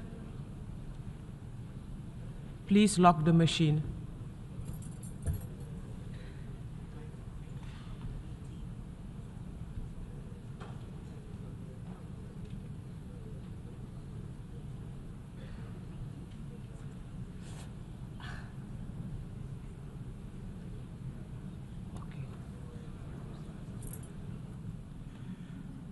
The result of the vote is as follows. In favor, 93, against 18, abstentions 65. Draft resolution A/ES11/L10 is adopted.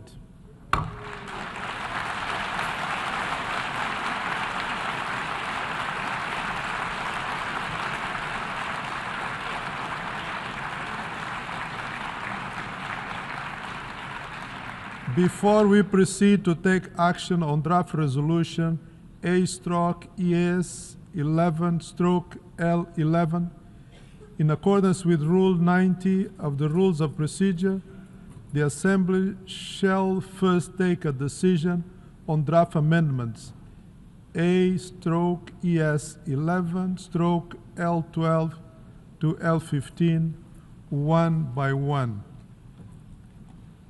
The Assembly will now take a decision on draft amendment A/ES11/L12. A recorded vote has been requested.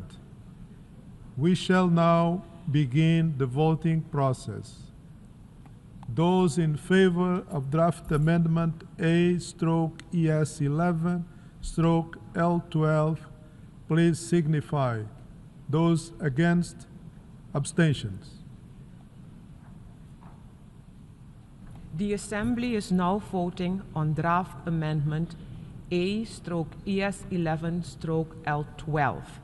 Will all delegations confirm that their votes are accurately reflected on the screen?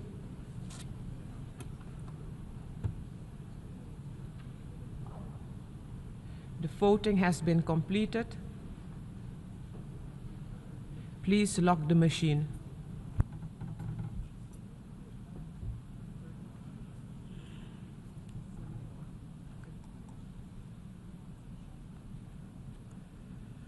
The result of the vote is as follows. In favor, 31, against 71, abstention 59. The draft amendment A/ES 11/L12 is not adopted.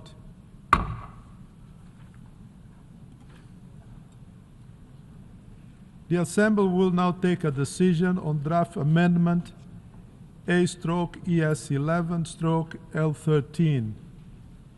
A recorded vote has been requested. We shall now begin the voting process. Those in favor of draft amendment A/ES 11/L13, please signify. Those against, abstentions. The Assembly is now voting on draft amendment A/ES 11/L13. Will all delegations confirm that their votes are accurately reflected on the screen? The voting has been completed. Please lock the machine.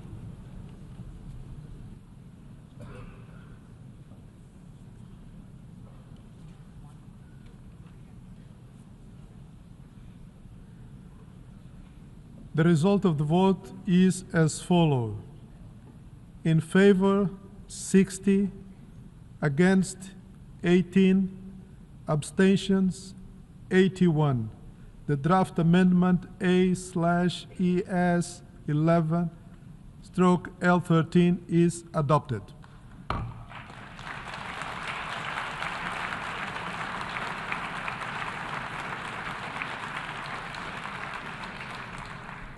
The Assembly will now take a decision on draft amendment A/ES 11/L14. A recorded vote has been requested. We shall now begin the voting process. Those in favor of draft amendment A/ES 11/L14, please signify. Those against, abstentions. The Assembly is now voting on draft amendment A/ES 11/L14. Will all delegations confirm that their votes are accurately reflected on the screen? The voting has been completed. Please lock the machine.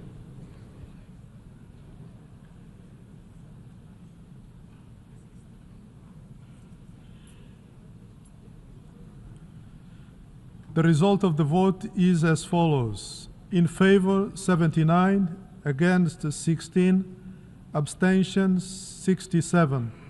The draft amendment A/ES 11/L14 is adopted.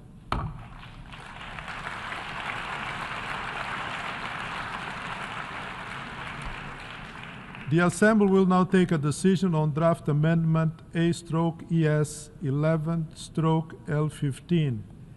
A recorded vote has been requested.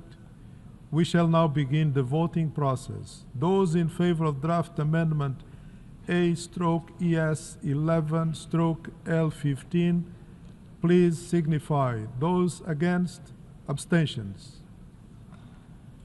The Assembly is now voting on draft amendment A/ES 11/L15.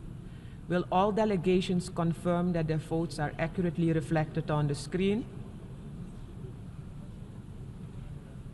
The voting has been completed. Please lock the machine.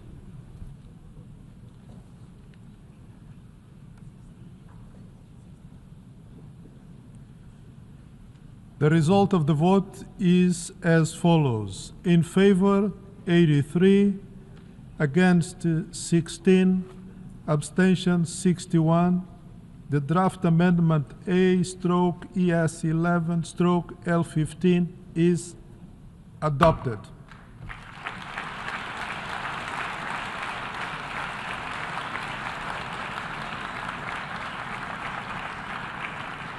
Since the draft amendment A/ES 11/L13 L14 and L15 were adopted, we shall proceed to take action on draft resolution A/ES11/L11 as amended. The Assembly will now take a decision on draft resolution A/ES11/L11 as amended, entitled The Path to Peace. In absence of request for a recorded vote, may I take it?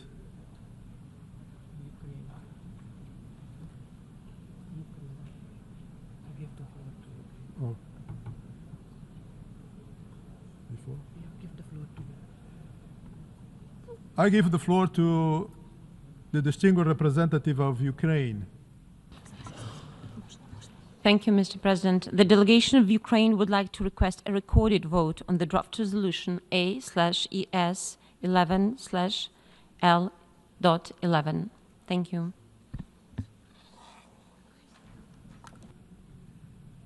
A recorded vote has been requested. We shall now begin the voting process.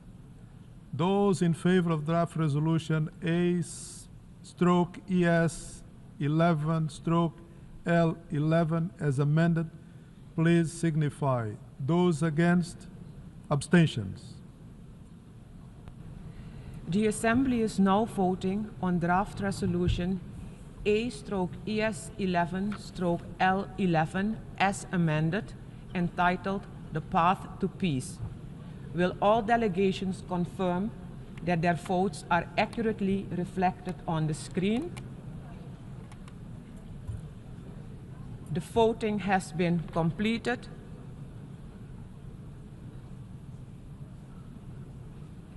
Please lock the machine.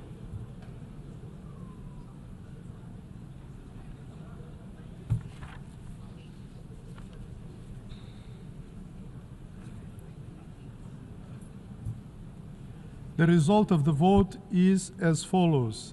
In favor, 93, against 8, abstention 73. Draft resolution A/ES11/L11 as amended is adopted.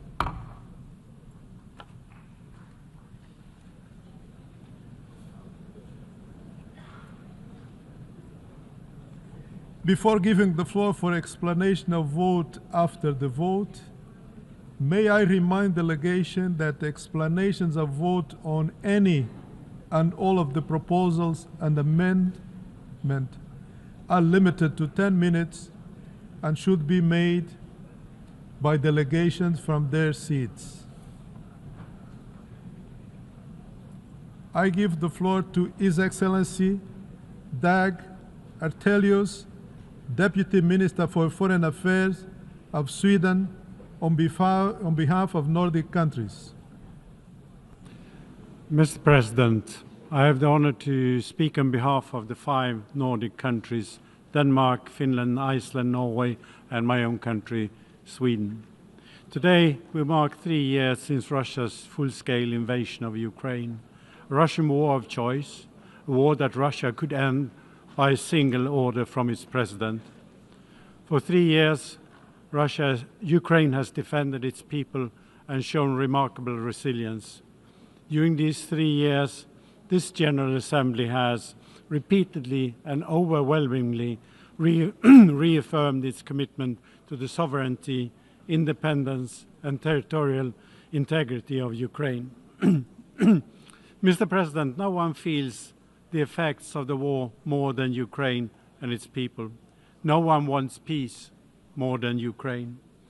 But it needs to be a comprehensive, just, and lasting peace, a peace in accordance with international law, including the rules and principles of the UN Charter. Russia and other potential aggressors must now draw the conclusion that violations of international law will pass without consequences. Such conclusions would risk renewed aggression and undermine global security. Russia must be held to account for the crimes it has committed in and against Ukraine, including for the crime of aggression. Let's be clear, this is not a conflict between two parties. This is a war in which Russia, a permanent UN Security Council member no less, is the aggressor and Ukraine is the victim. A fundamental starting point for any conflict resolution is that the injured party be part of the process. Ukraine must be involved in any negotiations. Likewise, Europe must be involved in decisions that affect the core of European security. The Nordic message is clear. Respect for international law, including the UN Charter, must be ensured. UN member states need a world order based on university-agreed rules, not the imperial ambitions of individual rulers. Mr. President, the Nordics were proud to co-sponsor the resolution presented by Ukraine and more than 50 other UN member states. The resolution called for de-escalation, cessation of hostilities, and set the foundation for just and lasting peace in Ukraine. Thank you, Mr. President. I thank the Honourable Deputy Minister of Foreign Affairs of Sweden. I give the floor to the distinguished representative of Thailand. President, Thailand reiterates its unequivocal adherence to all principles and purposes enshrined in the UN Charter and its commitment to upholding international law, including international humanitarian law and international human rights law. Our votes today reflect such long-standing position. As we convene today, President, 3 years have passed since the conflict began in Ukraine, which has, of course, affected international peace and stability. Thailand remains steadfast in its support for meaningful dialogue aimed at ending fighting and achieving a sustainable and lasting solution to the conflict. We urge all parties to engage in constructive dialogue and diplomacy to resolve the crisis peacefully. Thailand welcomes recent diplomatic efforts toward this end and looks forward to the outcomes which should take into account concerns of all sides. We reiterate our deep concern for the humanitarian situation and reaffirm our collective responsibility to alleviate the plight of civilians affected by the ongoing situation.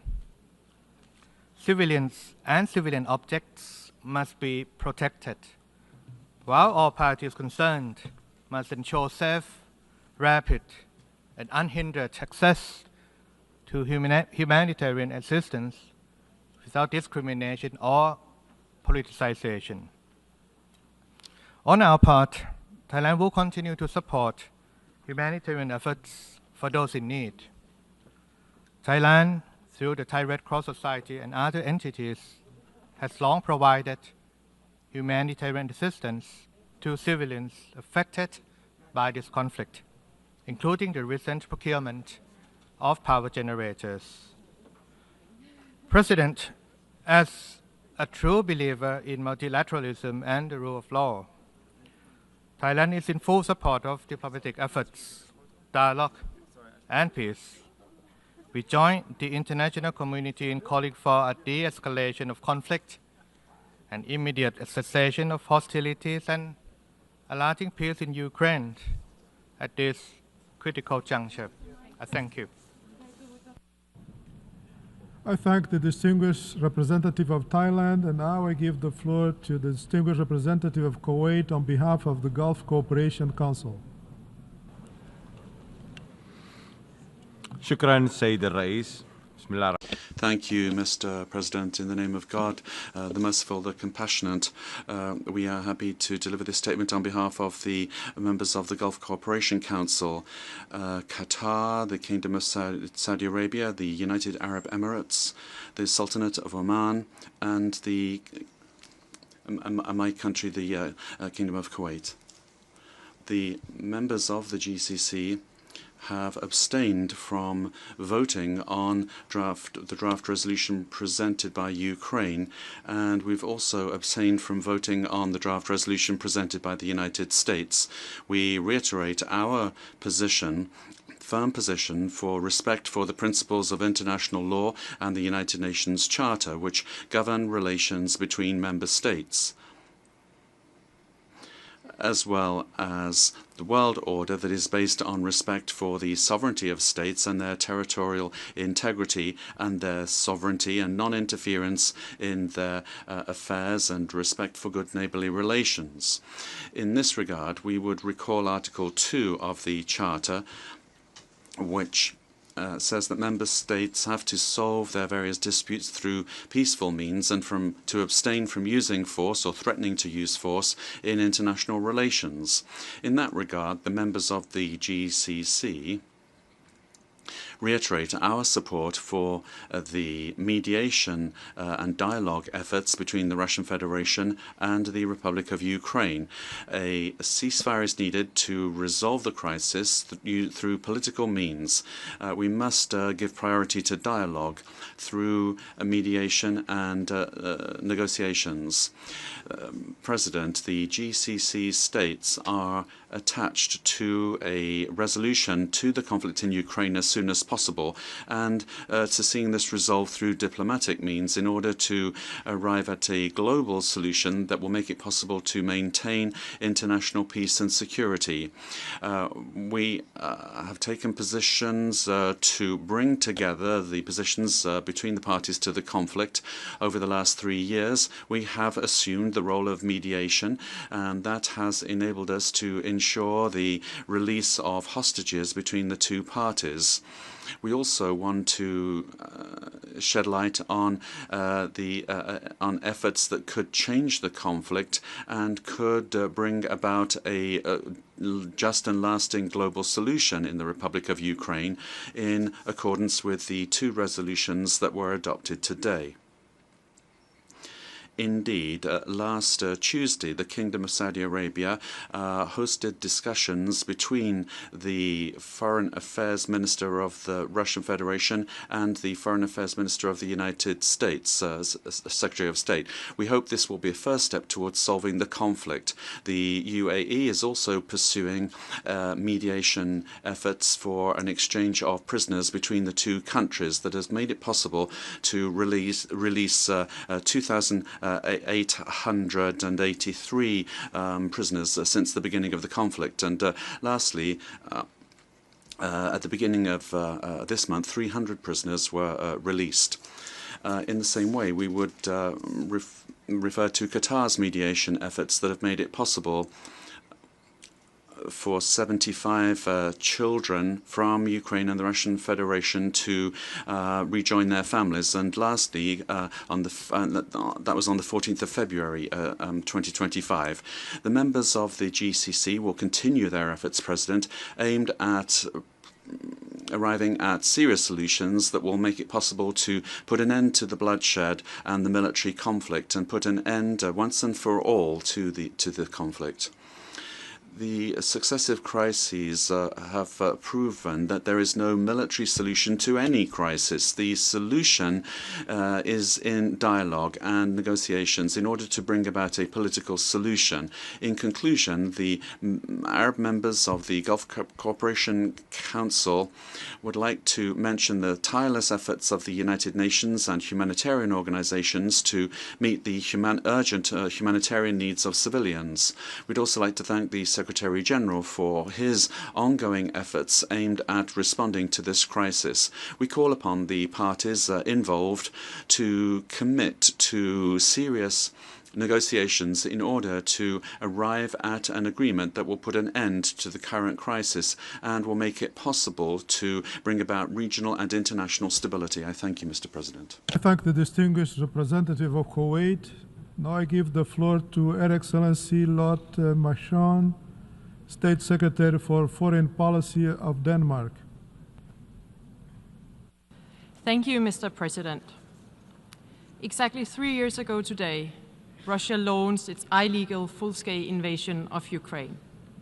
It did so in clear violation of the UN Charter, in continuation of what it started in 2014.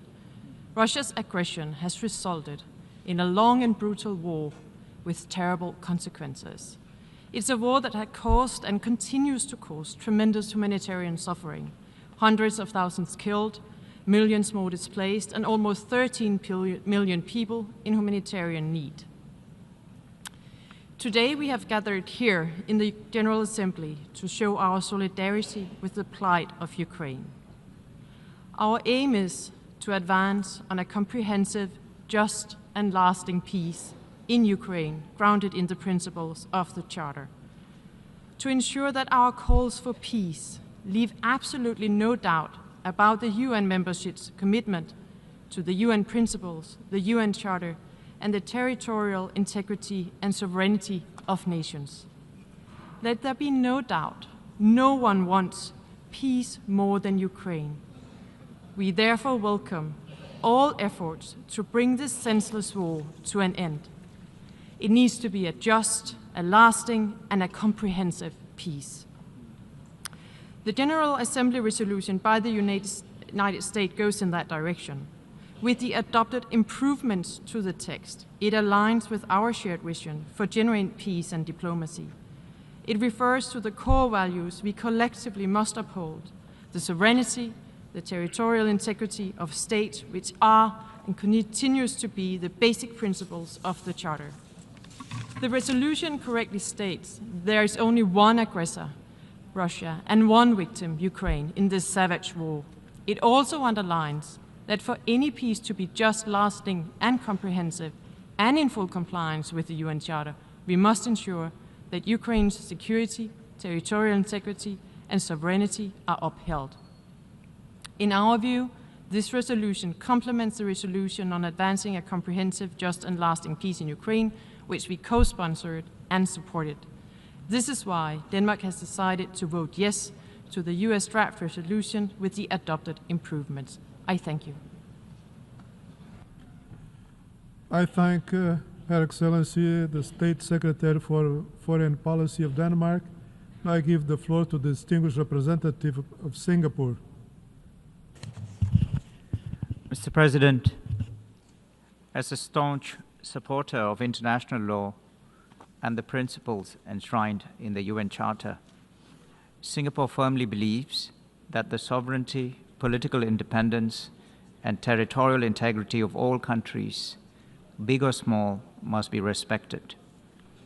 The invasion of one country by another under any pretext cannot be justified. It is for this reason that Singapore has always taken a clear, consistent, and principled position on Russia's invasion of Ukraine, which is a clear violation of international law and the UN Charter. For small states like Singapore, upholding international law and the UN Charter is a matter of existential importance. Singapore is also deeply committed to the cause of securing peace and the peaceful settlement of disputes in accordance with the principles of international law as enshrined in the UN Charter. We call on all parties involved in this conflict to negotiate in good faith and step up efforts to bring an end to the hostilities. Mr. President, Singapore has voted in favor of the resolutions tabled by both Ukraine and the United States.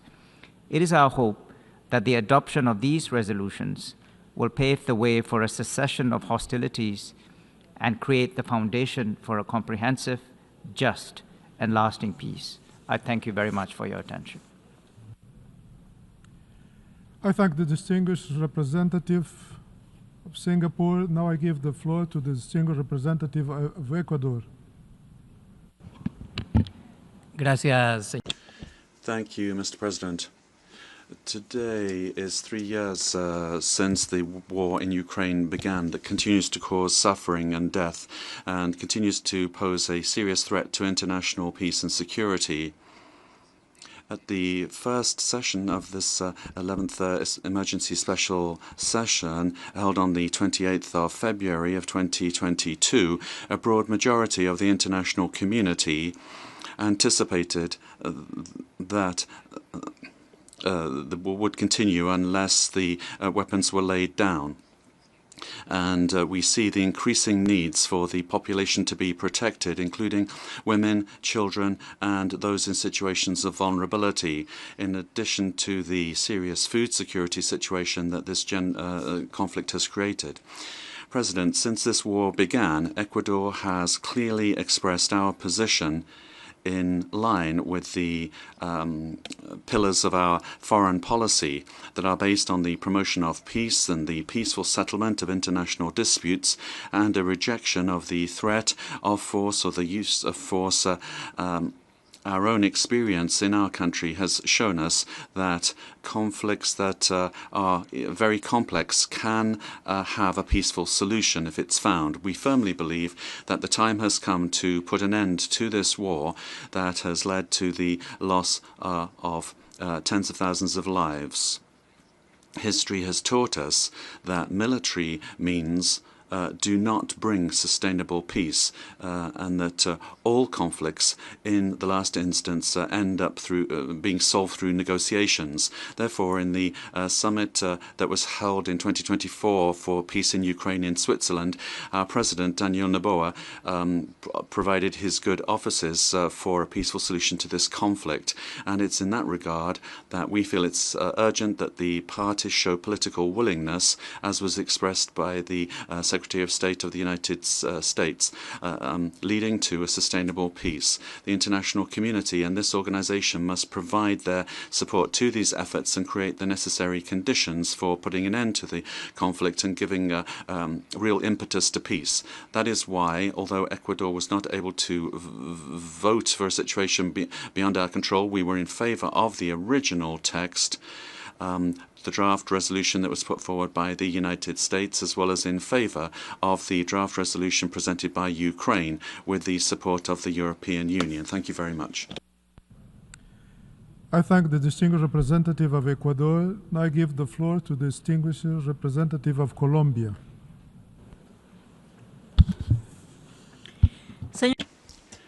Mr. President, the delegation of Colombia abstained on a draft resolution presented by the government of the United States with regard to Ukraine, bearing in mind the tradition of adherence to international law and a negotiated solution to disputes. That has been Colombia's historic position. The Colombian government has been emphatic in opposing war and all actions that attempt to continue with a war over time and that move away from a frank discussion on an equal footing between the parties. Colombia is opposed to any attempt to exclude one of the parties involved in the war from the negotiating process aimed at providing a lasting response to the conflict, on the understanding that it is only with the participation of both sides that we can see just and lasting peace come about. We also abstain from supporting the resolution drawing attention to the lack of action for a definitive end to the crisis that would put an end to genocide in the Gaza Strip and the violence generated in the occupied Palestinian territories. The deployment of actions of the global north in Ukraine is a worrying contrast with regard compared to the inaction of the allowing for the systemic violation against the Palestinian people. We would call for an immediate ceasefire between Russia and Ukraine that would lead to negotiations for a just and lasting peace.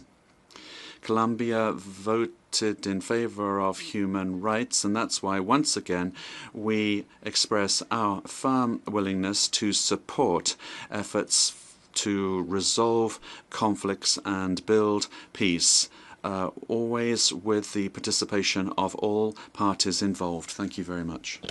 I thank the distinguished representative of Colombia. I give the floor to the distinguished representative of Qatar.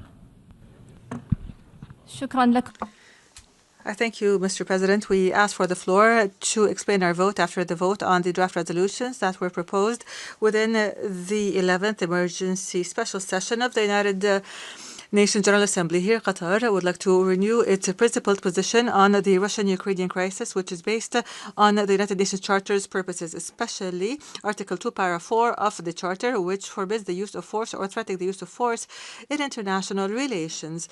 We call upon all member states to respect the territorial integrity and independent and political independence of other states. Qatar renews its call on all parties to engage in negotiations to put an end to the suffering that has had many negative repercussions on the humanitarian side and has affected the global arena. Qatar has exerted humanitarian and diplomatic efforts extensively to participate in resolving this crisis. These efforts are an extension of the State of Qatar's approach to mediation and the peaceful resolution of conflict. And here the State of Qatar welcomes the fact that the Kingdom of Saudi Arabia is hosting talks between Russia and the Russian Federation and the United States, and we reiterate our support for these efforts to put an end to this crisis. Qatar renews its belief that dialogue is the best solution to disputes, and we reiterate our full readiness to participate in any international regional effort that aims at finding an immediate and peaceful resolution to this crisis. We also reiterate our interest in keeping all channels of communication open with all interested parties. I thank you.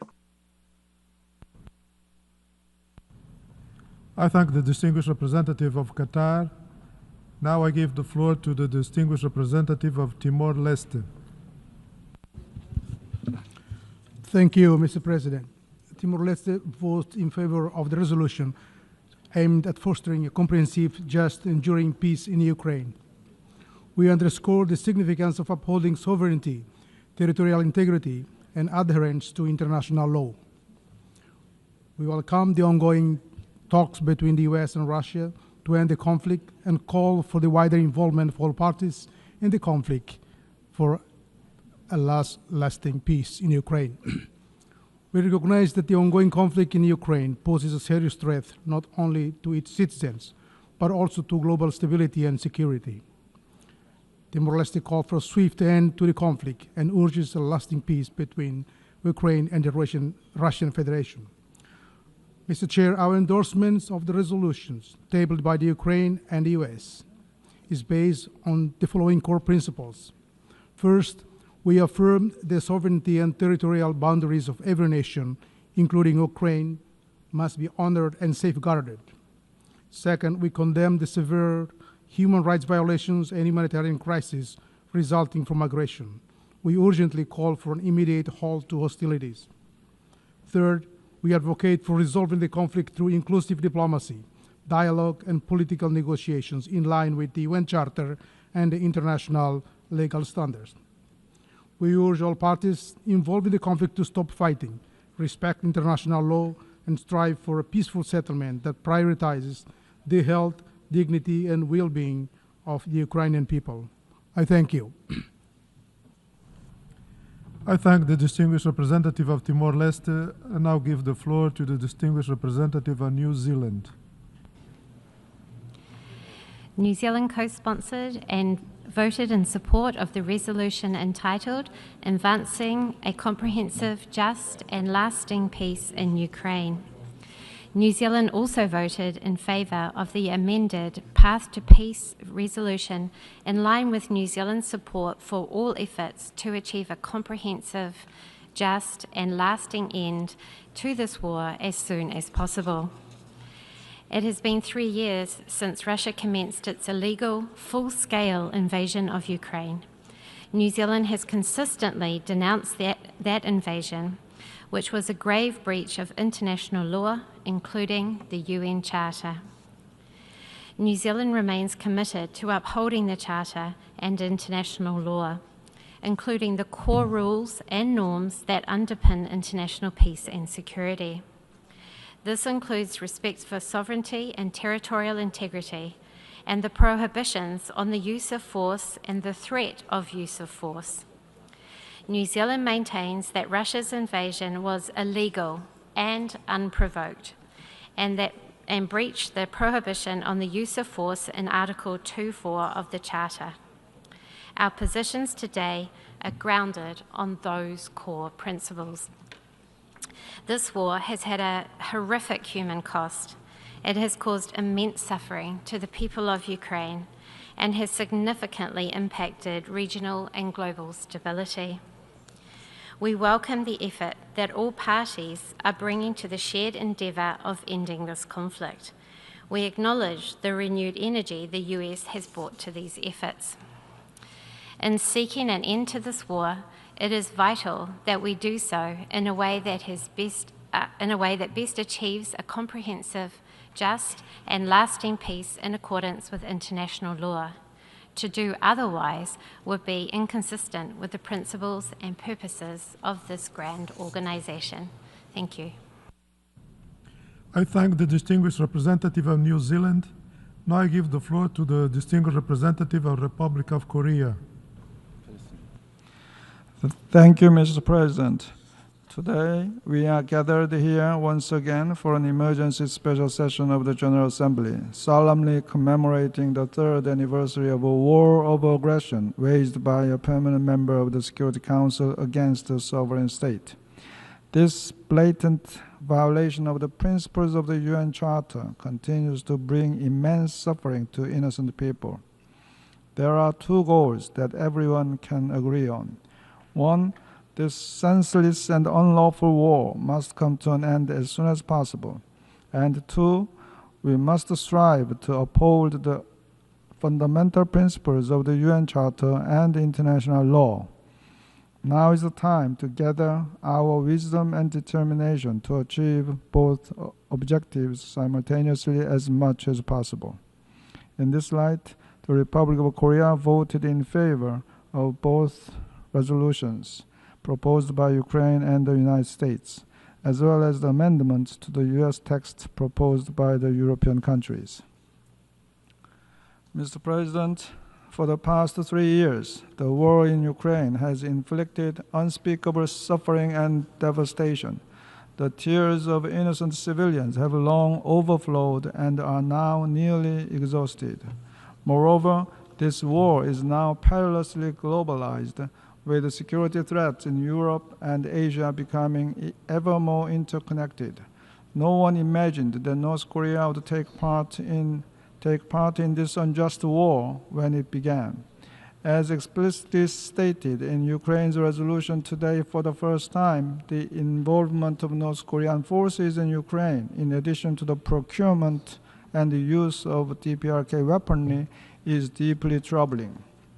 The illegal military cooperation between Russia and DPRK in blatant violation of multiple Security Council resolutions must stop immediately. Mr. President, as this senseless war has continued for 3 years, we support diplomatic efforts and negotiations, though long overdue, to end this war. At this vital juncture, the international community must summon the collective wisdom and the resolve to ensure a peace settlement that brings about a just outcome and sustainable peace, and to guarantee that such tragedies never occur again. The Republic of Korea reaffirms its commitment to assisting the Ukrainian people as they persevere over the current hardship and rebuild their nation. I thank you, Mr. President. I thank the distinguished representative of the Republic of Korea. I give the floor to the distinguished representative of Cuba.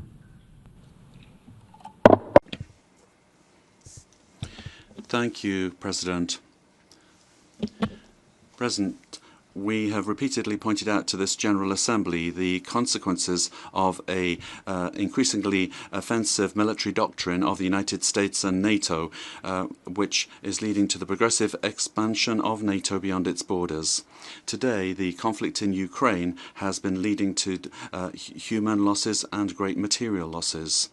The growing flow of arms and the aggressive rhetoric and the unilateral sanctions have only led to an exacerbation of the situation on the ground and regional and international tensions, and have prolonged the conflict. Despite the changes made to the draft resolution L10, the text still contains divisive, confrontational aspects, politicized aspects that do not really contribute to dialogue and negotiation to achieve genuine, lasting peace with the participation of all the parties involved. It does not take into account the legitimate concerns that everyone has or recognize the responsibility of those that instigated aggressive actions that led to the breakout of the conflict. That's why Cuba abstained. What we need is a serious diplomatic solution that is constructive, realistic, achieved by peaceful means, in adherence with international law that will guarantee the security and sovereignty of all. Cuba has insisted on this before this General Assembly consistently. In this regard, we have expressed our support for the joint proposal presented by China and Brazil for the peaceful settlement of the crisis in accordance with Cuba's defense of peace and multilateralism.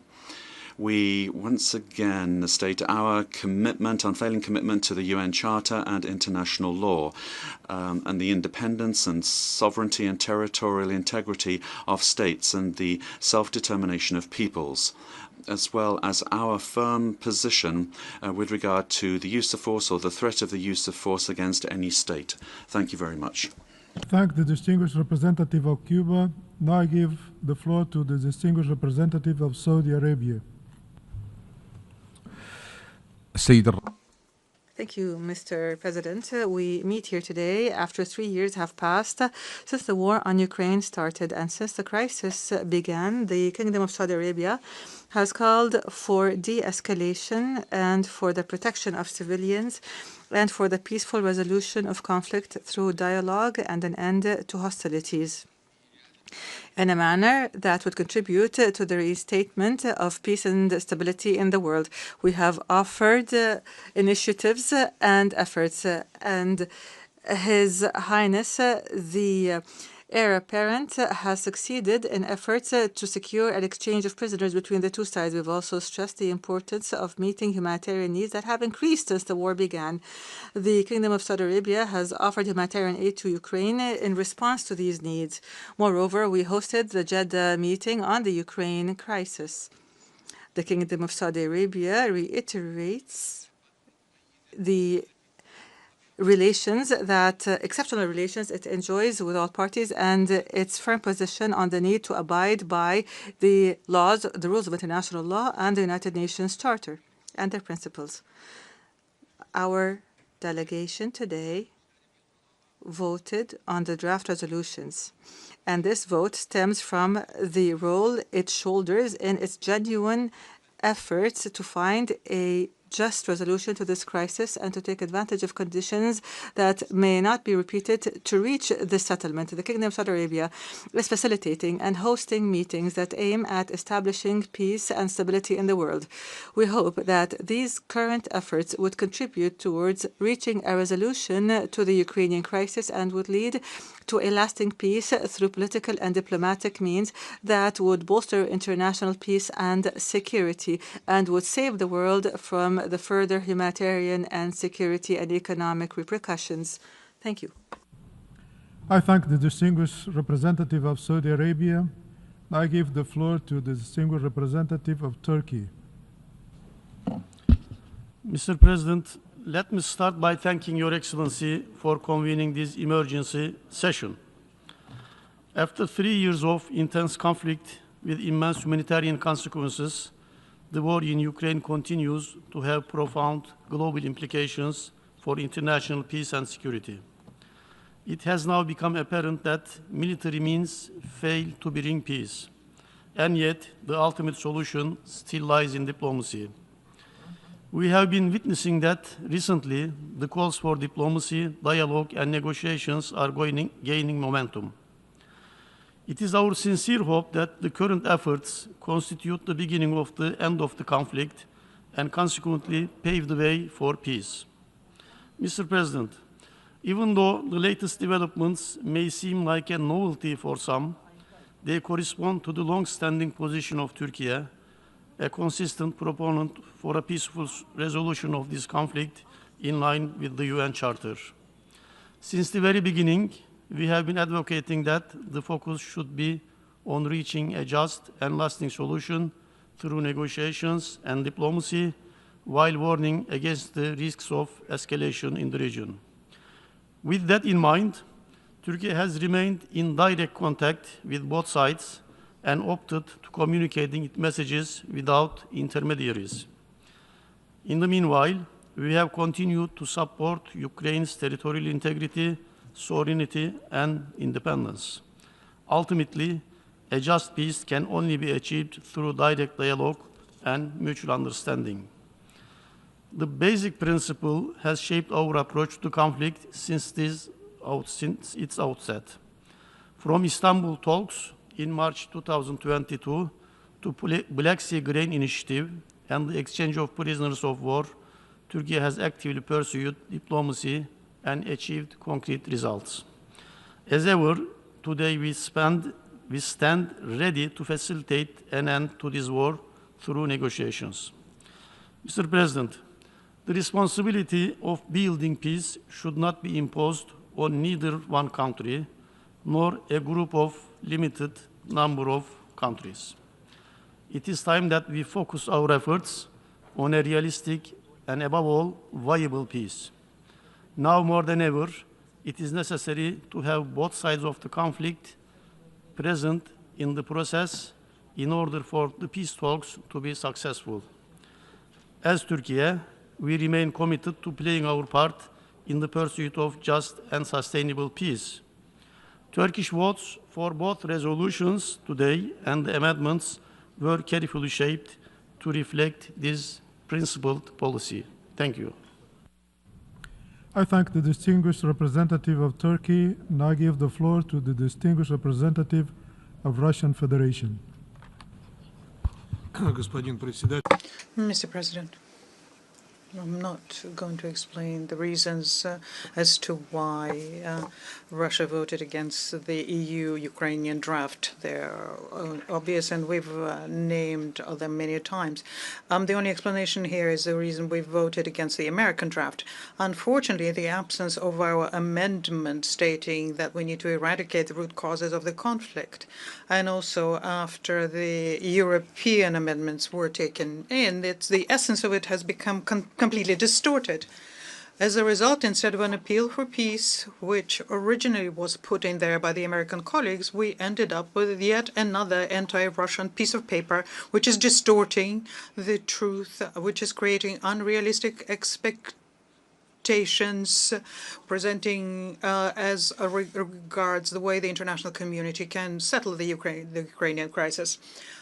This way, yet another opportunity was lost to hear from the General Assembly an appeal for fair, equitable, sustainable peace in Ukraine, taking into account the realities on the ground.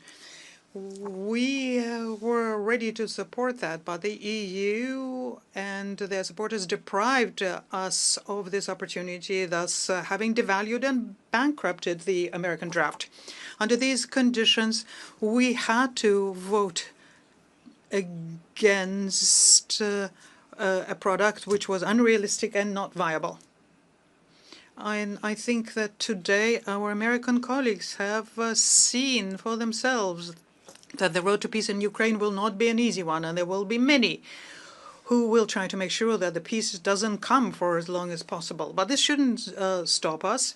We appreciated the initiative of the United States, and we do hope that this will be followed by other new initiatives, which will finally set aside the party of war in Europe. This is important. This is important first and foremost to save Ukraine and the Ukrainians, which are being sacrificed by the expired Ukrainian president in order to save himself and enrich himself. I thank you.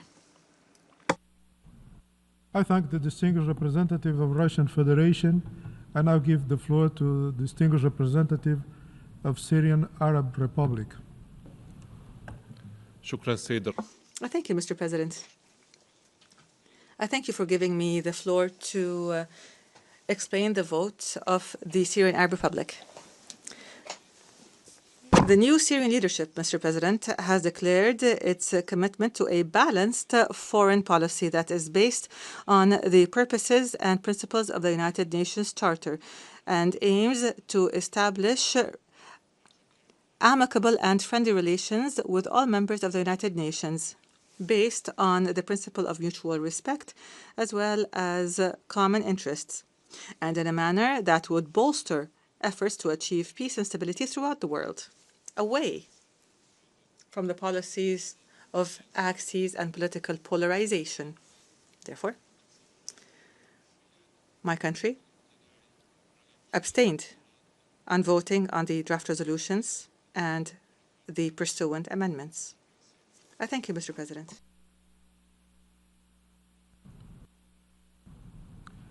I thank the distinguished representative of Syrian Arab Republic. Now I give the floor to the distinguished representative of Tunisia. Thank you, Mr. President. Tunisia voted in favor of the two resolutions presented to the General Assembly today, and this is because we firmly believe in the principles of international law. On the Ukrainian resolution, we voted in favor of that resolution because it condemns violations of the United Nations Charter, including Article 2. It is a resolution that defends the right of countries to have sovereignty and to maintain their territorial integrity. My country voted in favor of the U.S. resolution because it calls for a just and comprehensive peace in Ukraine. Tunisia affirms that its vote is based on principles and is not related to any geostrategic calculations. It is a vote that is a vote in favor of the principle of the United international laws that are binding to our members of the United Nations organization.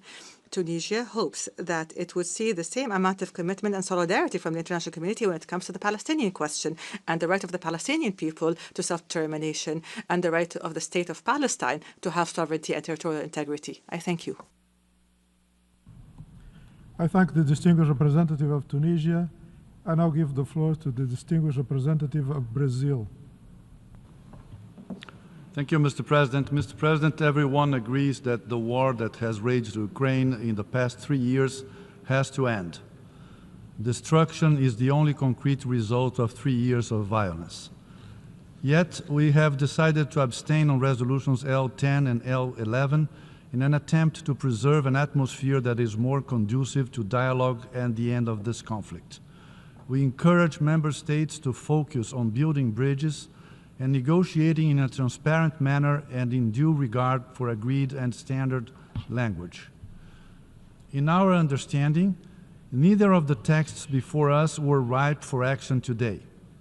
L10 reiterated concepts that have not, so far, helped us to advance towards peace. L11, on the other hand, was presented with insufficient time for a constructive process of consultations and adjustment.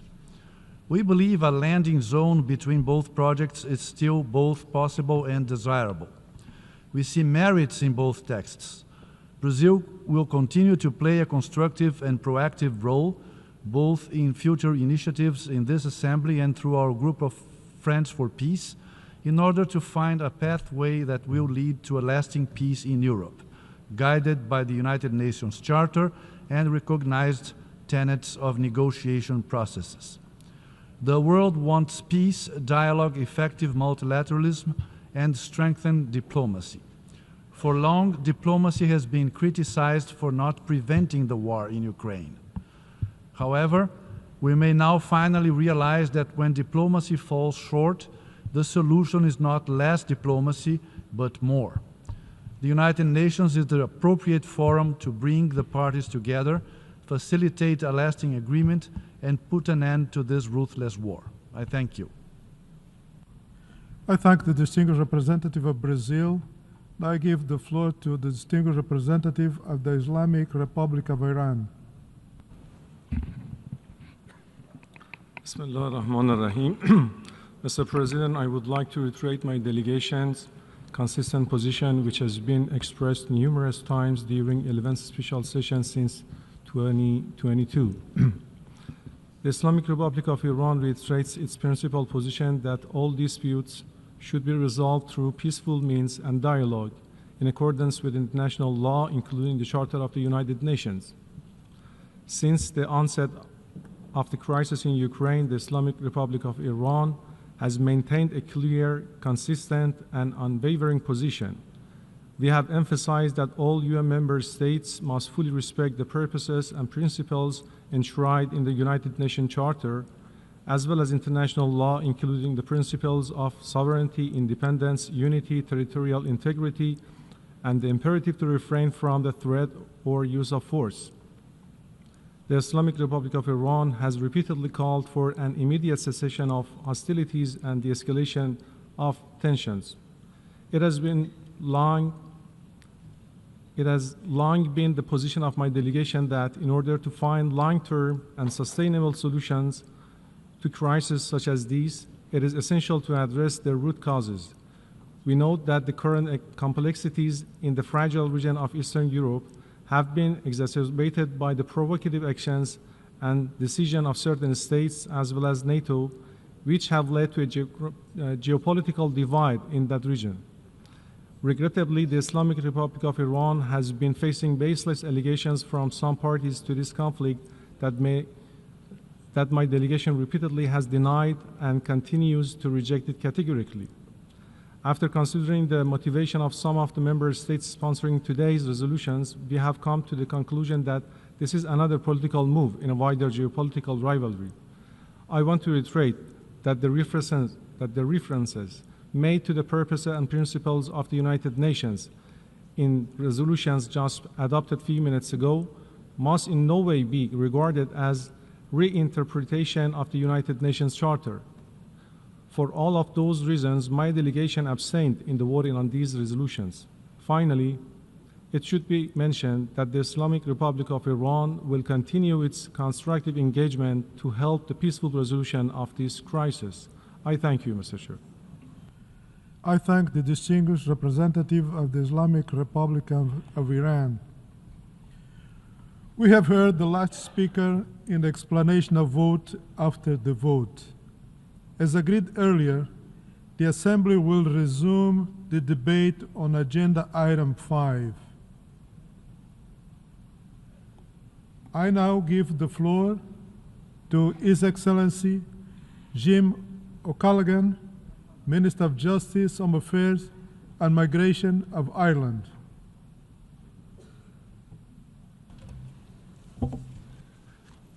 Mr. President, Excellencies, colleagues, today we gather in this hall on a very somber occasion. We are here to mark 3 years since Russia launched its full-scale invasion of Ukraine. We are here to reaffirm our steadfast commitment to international law and to the fundamental principles of sovereignty and territorial integrity outlined in the UN Charter. Russia's full-scale invasion was an act of unprovoked and unjustified aggression against a peaceful neighbour. The brutality of Russia's actions has caused immense suffering and loss for the people of Ukraine. It has disrupted the global supply of food, grain, energy, and other vital commodities. It has undermined the foundations of the international rules-based system on which the United Nations is based. The principle that borders cannot be changed by force protects us all. And yet, a permanent member of the Security Council has cast this vital principle aside. This should concern us all. It must surely not be rewarded. The cause of Ukraine is not a case of North and South or East and West. It is the cause of right versus wrong.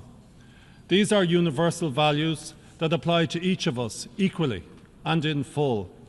Any credible future for multilateralism depends on this. Let us recall, Mr. President, that on 7 occasions, this General Assembly has called for an immediate, complete and unconditional withdrawal of Russian military forces from the territory of Ukraine. We have done so in overwhelming numbers. Today, Mr. President, we gather once again to call for an end to this war and a just and lasting peace in full accordance with the UN Charter. Mr. President, we all want this conflict to end. The distinguished minister from Ukraine has been eloquent in describing her country's desire to see an end to 3 years of war. The cause of peace must be our overriding objective and our guiding star. We welcome and commend efforts to bring about an end to conflict. We thank the United States for its commitment to advance peace for Ukraine. Many of us in this chamber have known conflict in our past. For some, the present is marred by conflict and its terrible effects. We in Ireland know the value of peace and why we must work to achieve and to preserve it. But we must also acknowledge that how we make peace matters. We must aspire to a comprehensive, just and lasting peace, a peace that respects Ukraine's sovereignty, territorial integrity, and the principles of the United Nations Charter and international law. Ukraine must be central to any process and must determine the timing and terms of any agreement. We know that an end without justice is not peace. The people of Ukraine have endured over 1,000 days of attacks on land, by sea, and from the air, on their homes, their hospitals, their schools, and their critical energy infrastructure.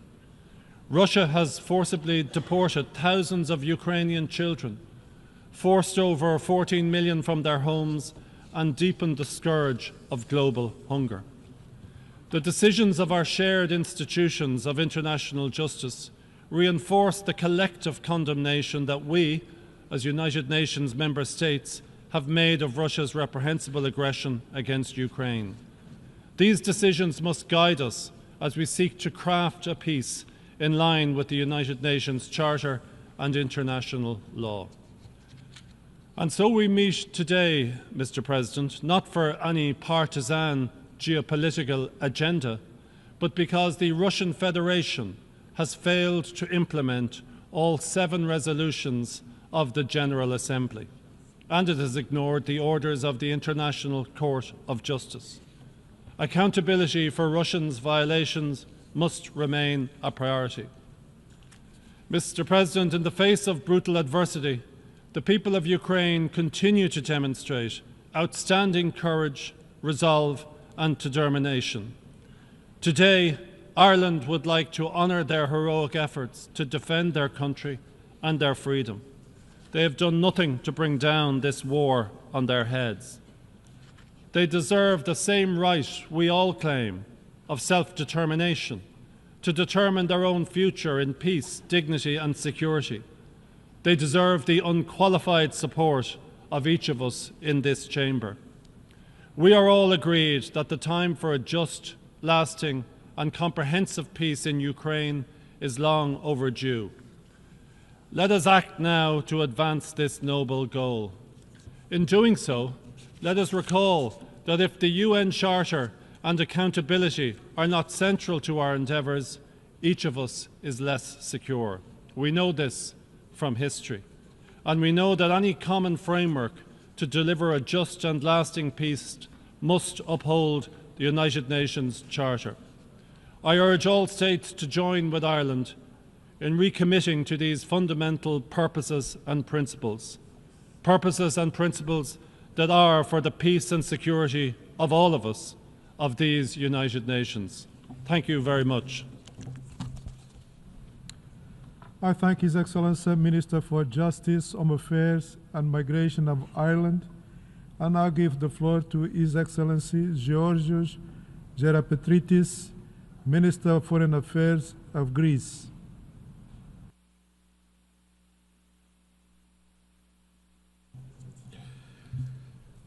Thank you, Mr. President, for convening today's meeting of the General Assembly.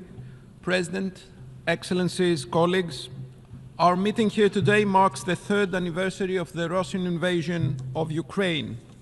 Greece's foreign policy has been invariably defined by its commitment to international law, to the UN Charter, and the respect of international treaties that define borders between states. Therefore, we condemn in the strongest terms any breach of international peace and security effected through military action by any state against the independence, sovereignty, territorial integrity of any other state. Based on those principles, on the issue of Ukraine, Greece's stance has been very clear from the 24th of February 2022.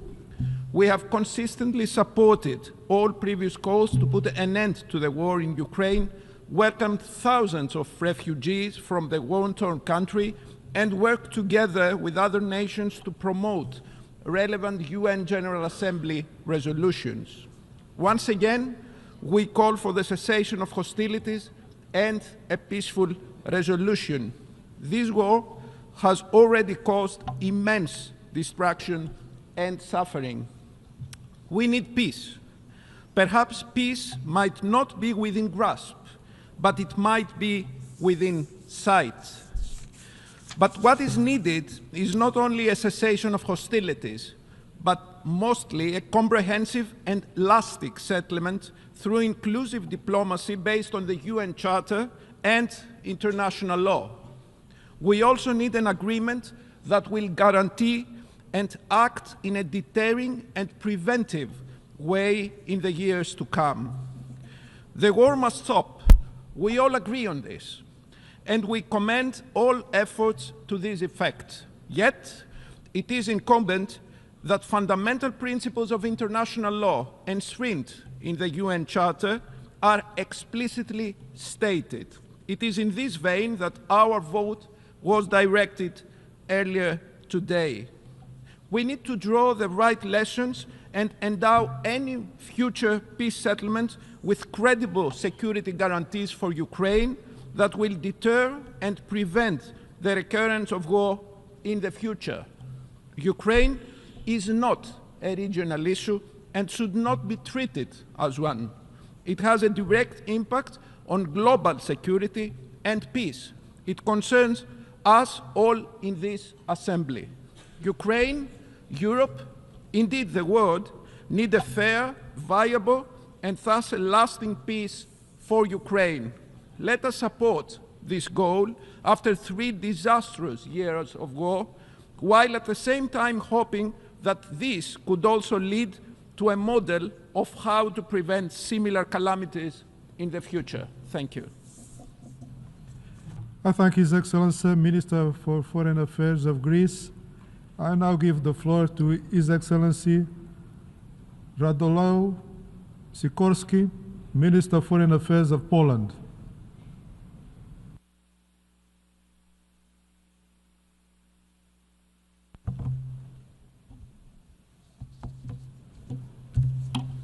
President.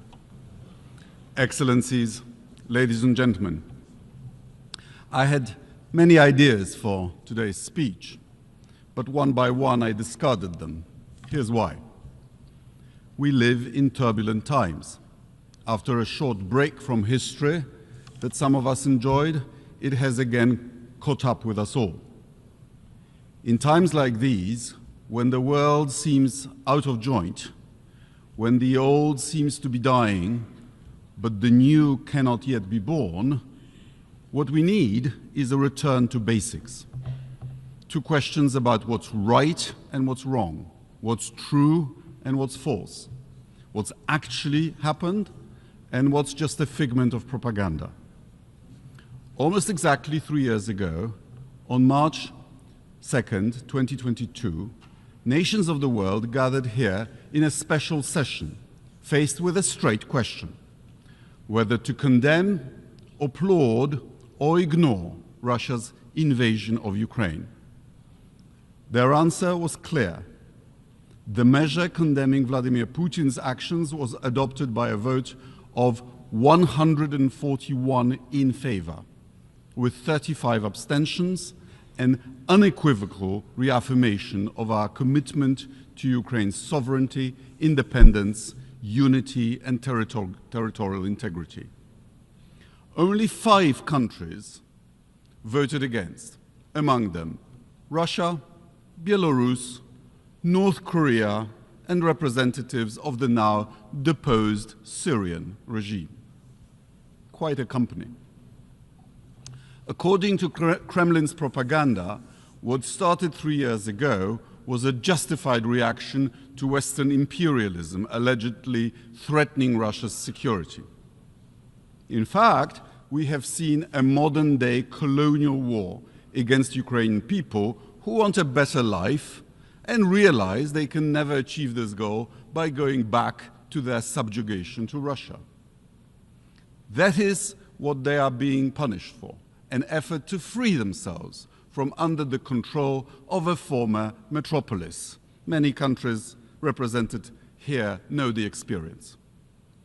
Kremlin aggression is a manifestation of a failing empire's desperate struggle to restore its sphere of influence.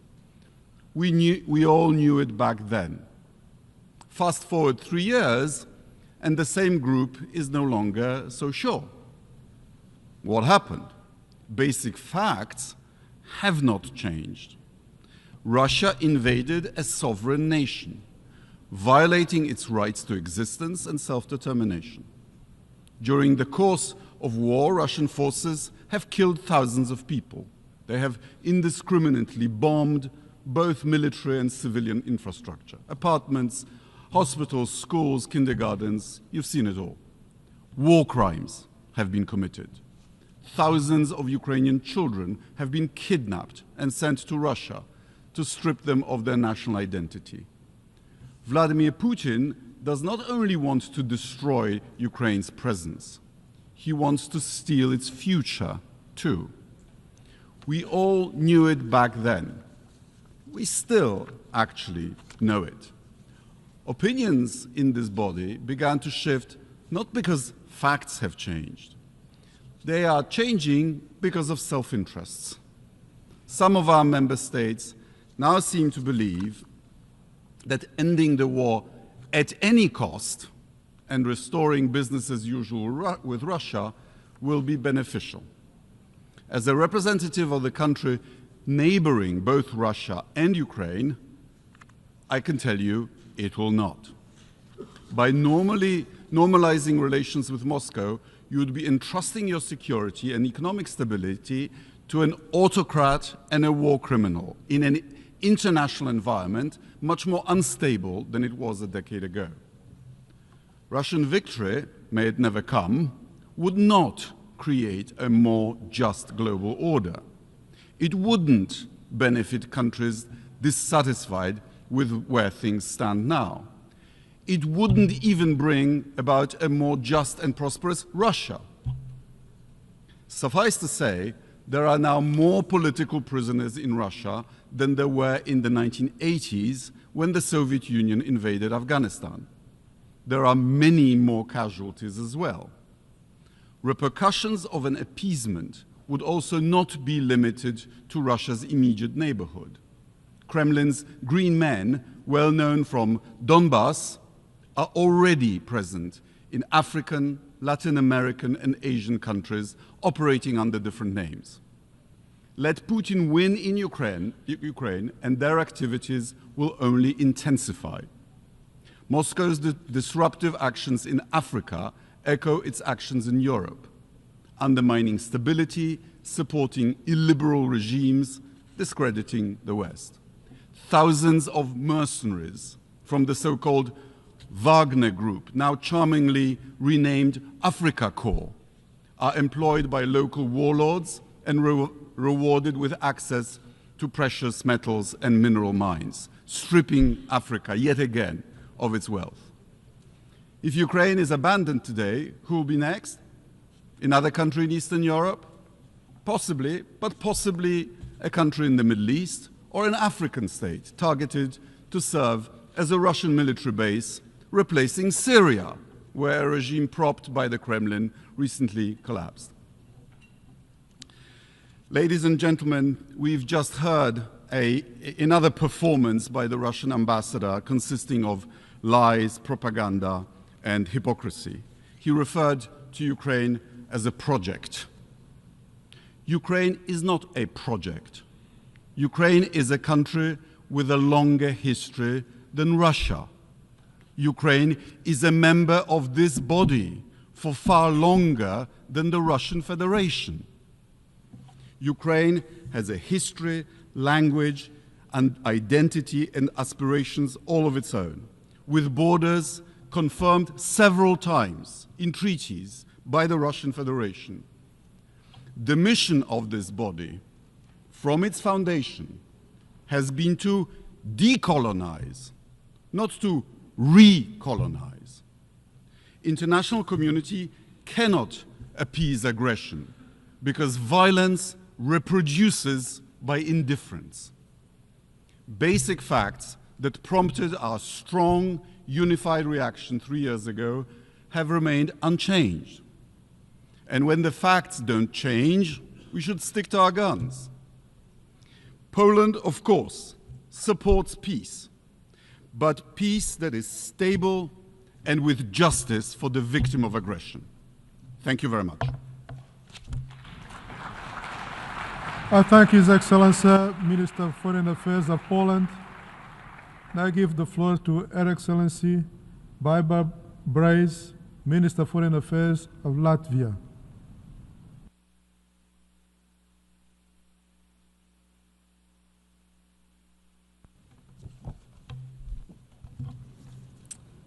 Mr. President, delegates, distinguished representatives of the member states. 3 years ago, Russia unleashed a full-scale aggression against its sovereign neighbor, Ukraine. 3 years ago, Russia, a permanent member of the UN Security Council, blocked that council from taking action mandated by the UN Charter to uphold international peace and security. 3 years ago, the International Court of Justice ordered Russia to stop its military activities in Ukraine. That did not happen. So, 3 years later, today, Russia, a 140 million nuclear-armed state, has failed to take even a fifth of Ukraine's territory. It has failed to break 40 million Ukrainians' will to be free and sovereign. But Russia will have lost 1 million killed and wounded this year while attacking an innocent neighbor. There is no shred of doubt that Russia is the unprovoked aggressor in this war. And let me be unmistakably clear, we all want peace. Ukraine, above all, wants peace. The only one opposed to peace resides in the Kremlin. It's Russia who continues to bomb Ukrainian cities and kill civilians every day while pretending to engage in peace process. Latvia welcomes all efforts to bring a comprehensive, just and lasting peace for Ukraine, a peace that is rooted in the UN Charter and international law, just as the Assembly voted today. A peace that guarantees Ukraine's sovereignty, territorial integrity, and freedom to choose its own future, just as all our countries want. A peace that ensures that Russia is unable to resume its brutal aggression. In principle, peace is easy to achieve. Russia needs to stop fighting. That is the end of the war. But if Ukraine stops fighting, that's the end of Ukraine. Ukraine has exercised its right to self-defense, clearly covered in Article 51 of the UN Charter. Therefore, countries providing support to Ukraine are not parties to the war. Mr. President, the Kremlin has a new favorite talking point about the root causes of the war and that they need to be addressed. Very well, let's talk about those root causes. Contrary to the Kremlin's twisted fantasies, this war is not about NATO or Ukraine's wish to join NATO. NATO is not a party to the war, neither are the member states, nor it's the reason for the war.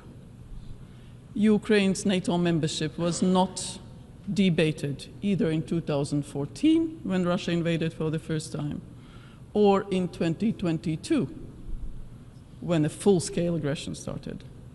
So this war is not about Ukraine. It's not about fascism in Ukraine or protecting the rights of Russian speakers. No international human rights organization has recorded anything of that sort. And that's why we have international organizations. The Kremlin's blatant lies have been debunked every single day that Ukraine continues to stand strong and resilient as a democracy. So the root causes of the war are Russia's imperial colonial ambitions. Russia seeks to restore its imperial sphere of influence and change the international order. Russia seeks to control the future, choices, and resources of sovereign countries and peoples, not just in Europe, but in Africa and other continents. Therefore, ladies and gentlemen, addressing the root causes of war requires stopping Russia's imperial conquest once and for all. Therefore, we call on all countries, their parliaments and governments, to significantly increase their aid to Ukraine. Political, economic, military, financial, humanitarian, any assistance to Ukraine. The stronger Ukraine is, the stronger its position at the diplomatic table. Mr. President, this is not an isolated war, nor it's just a European issue. Its consequences are felt across the globe, affecting the food security, energy security, resources, at some of the world's most vulnerable regions. According to several estimates, Russia's war against Ukraine has cost around 2% of the global GDP. 2% of the global GDP. Impunity for aggression in one place creates a domino effect, emboldening efforts to undermine international order elsewhere. So Russia must face international accountability for the crime of aggression. But we will continue to stand with Ukraine in its existential fight, just as we did today, showing that rights matter, that UN matters, that General Assembly and the will of independent countries matter. I thank you. Slava Ukraini.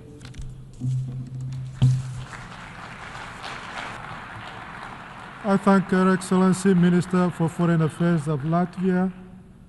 I give now the floor to Her Excellency Gabija Grigaiba Dodžidze, Vice Minister Foreign Affairs of Lithuania.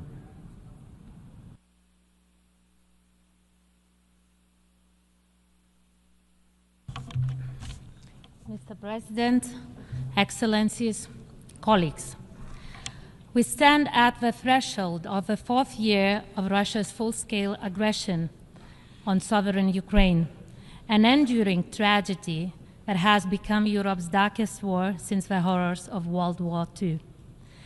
This aggression is a blatant attack on the very foundations of a rule-based international order.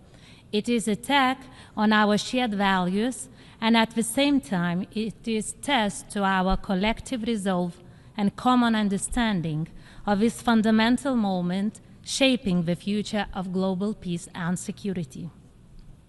3 years later, Ukraine continues to resist heroically. Putin's attempt to military conquest Ukraine has failed. Ukraine has shown the world what true courage and resilience looks like, and its unwavering commitment to defending its sovereignty, independence, and freedom still continues to inspire us all. Today, my message is clear. We cannot give up and must continue to stand for Ukraine. We must continue to support Ukraine as its struggle is inseparable from our shared commitment to peace, security, and the defense of the values enshrined in the UN Charter. UN General Assembly has played a crucial role in defending these fundamental values, together with upholding credibility of international law, by condemning this crystal clear act of aggression, and UN General Assembly has defended international law today again. The resolution advancing a comprehensive, just and lasting peace in Ukraine is a decisive step.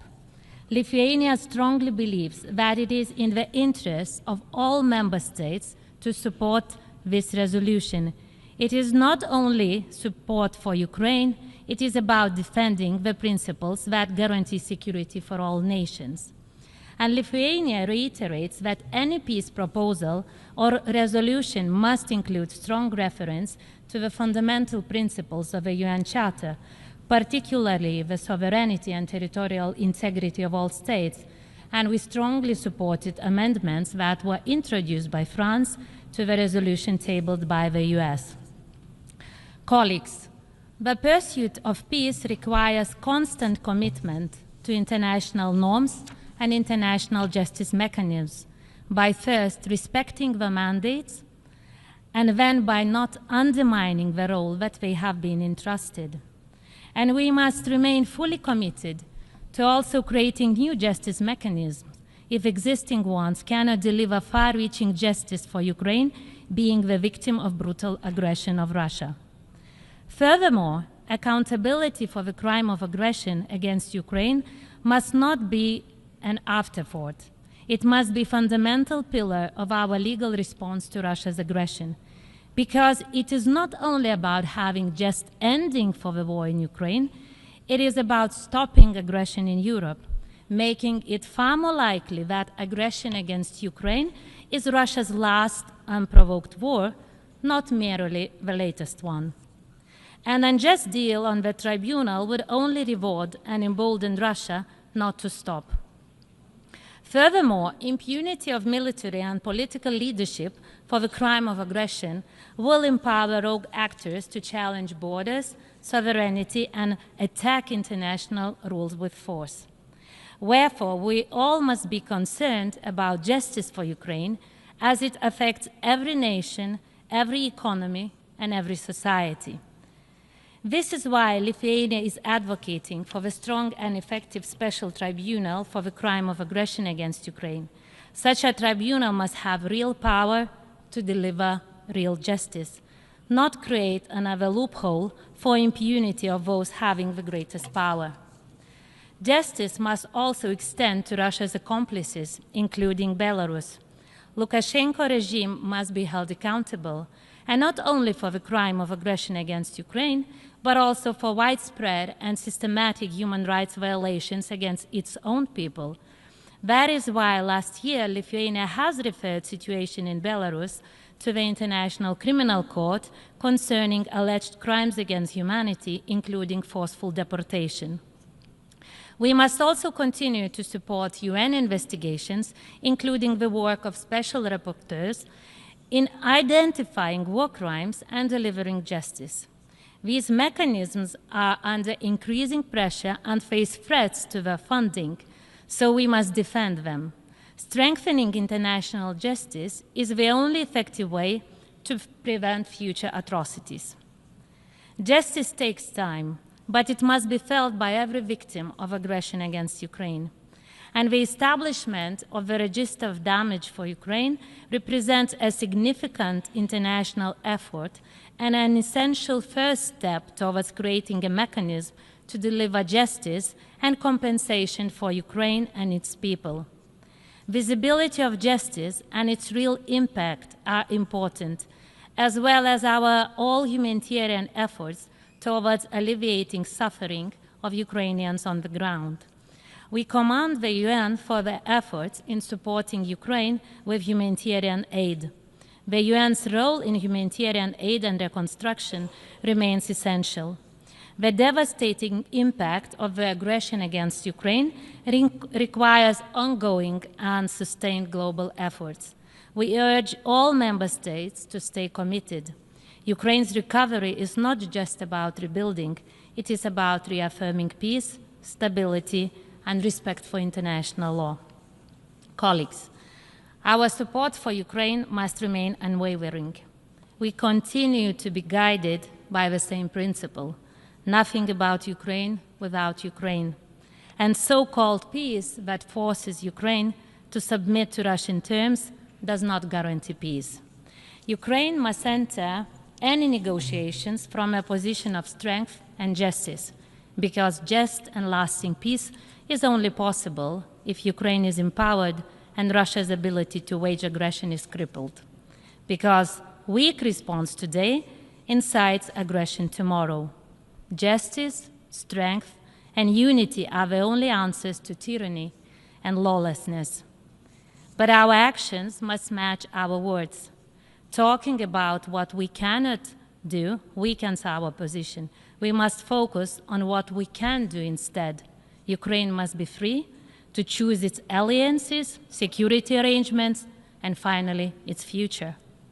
Ending the war is possible, but true peace can never be dictated by the aggressor. The path forward lies in the defeat of Russia in Ukraine and Ukraine's victory by restoring its territorial integrity and independence. Just and lasting peace is possible, but only if Ukraine is strengthened and Russia's war machine is dismantled to prevent future aggression. So the choice is clear. Future shaped by Ukraine's victory as being strategic victory for all of us, or a world where aggression runs unchecked. So let us make wise choices on which the fate of nations depend today and tomorrow. Thank you, Mr. President. I thank Her Excellency Vice Minister for Foreign Affairs of Lithuania. I now give the floor to His Excellency Traian Ristea, Deputy Minister for Foreign Affairs of Romania.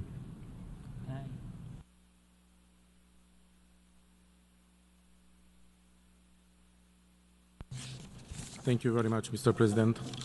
Mr. President, Your Excellencies, ladies and gentlemen, the root cause of today's war in Ukraine is the illegal annexation of the Crimean Peninsula in 2014, followed by the full-scale invasion of Ukraine in 2022 February, exactly 3 years ago. Russian Federation needs to unconditionally withdraw all its troops from the internationally recognized territory of Ukraine. This should be the silver line for any negotiation effort meant to achieve a comprehensive, just, and lasting peace in Ukraine. The United Nations General Assembly stood by Ukraine in the past 3 years in defense of its sovereignty, independence, unity, and territorial integrity, because these are in line with the purposes and principles of the United Nations Charter. These defense lines that the General Assembly has taken is consistent with its work in the last 80 years since the Charter was negotiated, thus keeping alive the spirit of the San Francisco Conference. As a country neighboring Ukraine, Romania has witnessed in the last 3 years the multidimensional consequences of the war launched by Russia. Being a frontline state and benefiting from European solidarity, the government of Romania has employed to the best of its ability a wide range of measures in order to mitigate the consequences for the rest of the region and, if possibly, worldwide. In line with the human rights law, we welcome the civilians seeking shelter and currently take care of almost 250,000 Ukrainians that were granted temporary protection in Romania. We focused our attention to the needs of women and children by employing programs and extending cooperation with most of the United Nations agencies that were on the ground. In line with the international humanitarian law, we have facilitated the export of over 70 million tons of goods, of which 55 million tons of grains, to ensure the continuity of the global supply chain. The focus of our actions has been on ensuring transit of agricultural products so as to mitigate the risk of food insecurity worldwide. The European Solidarity Lanes meant using Romanian roads, railways, river, and Black Sea ports to ensure food products can be available for the global market. Even after peace will be achieved, we will continue to lend support to the overarching goal of food insecurity by putting in use the existing infrastructure. In line with the international law, we sought to establish a tribunal for holding accountable those responsible of all crimes against and in Ukraine, including the crime of aggression. Ukraine is entitled to the strongest reply in terms of judicial accountability, and Romania is part of the efforts to establish the best possible international tribunal in this regard. It must serve as an example of compliance with the United Nations Charter, as a discouragement of any such future action from any state. Mr. President, Romania will continue to support Ukraine during the process and after reaching out a comprehensive, just and lasting peace, because we are determined to live up to our commitments to respect the United Nations Charter and international law. This is not a peace for Ukraine, but it is a peace for the whole world. Any conversation on the future of Ukraine and of the neighboring region needs to factor in Ukraine and European countries, particularly those that were affected by the invasion. We cannot allow 80 years after the creation of the United Nations Charter for the clock to be set back in time, for the borders to be retraced by force, and for unprovoked wars to start against sovereign states. The principles and values that bind the effective multilateralism with the United Nations at its core cannot be bluntly ignored. Mr. President, the support of the international community is necessary for Ukraine because it is for legitimate reasons, and it should be the same in any situation when the purpose and principles of the United Nations Charter are blatantly violated. For these reasons, Romania decided to co-sponsor the Ukrainian resolution adopted today. And I thank you very much, Mr. President. I thank His Excellency, Deputy Minister for Foreign Affairs of Romania.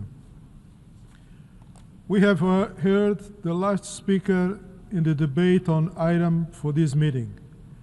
We shall hear the remaining speakers at 3 p.m. today, Monday, 24 February, in this hall. The meeting is adjourned.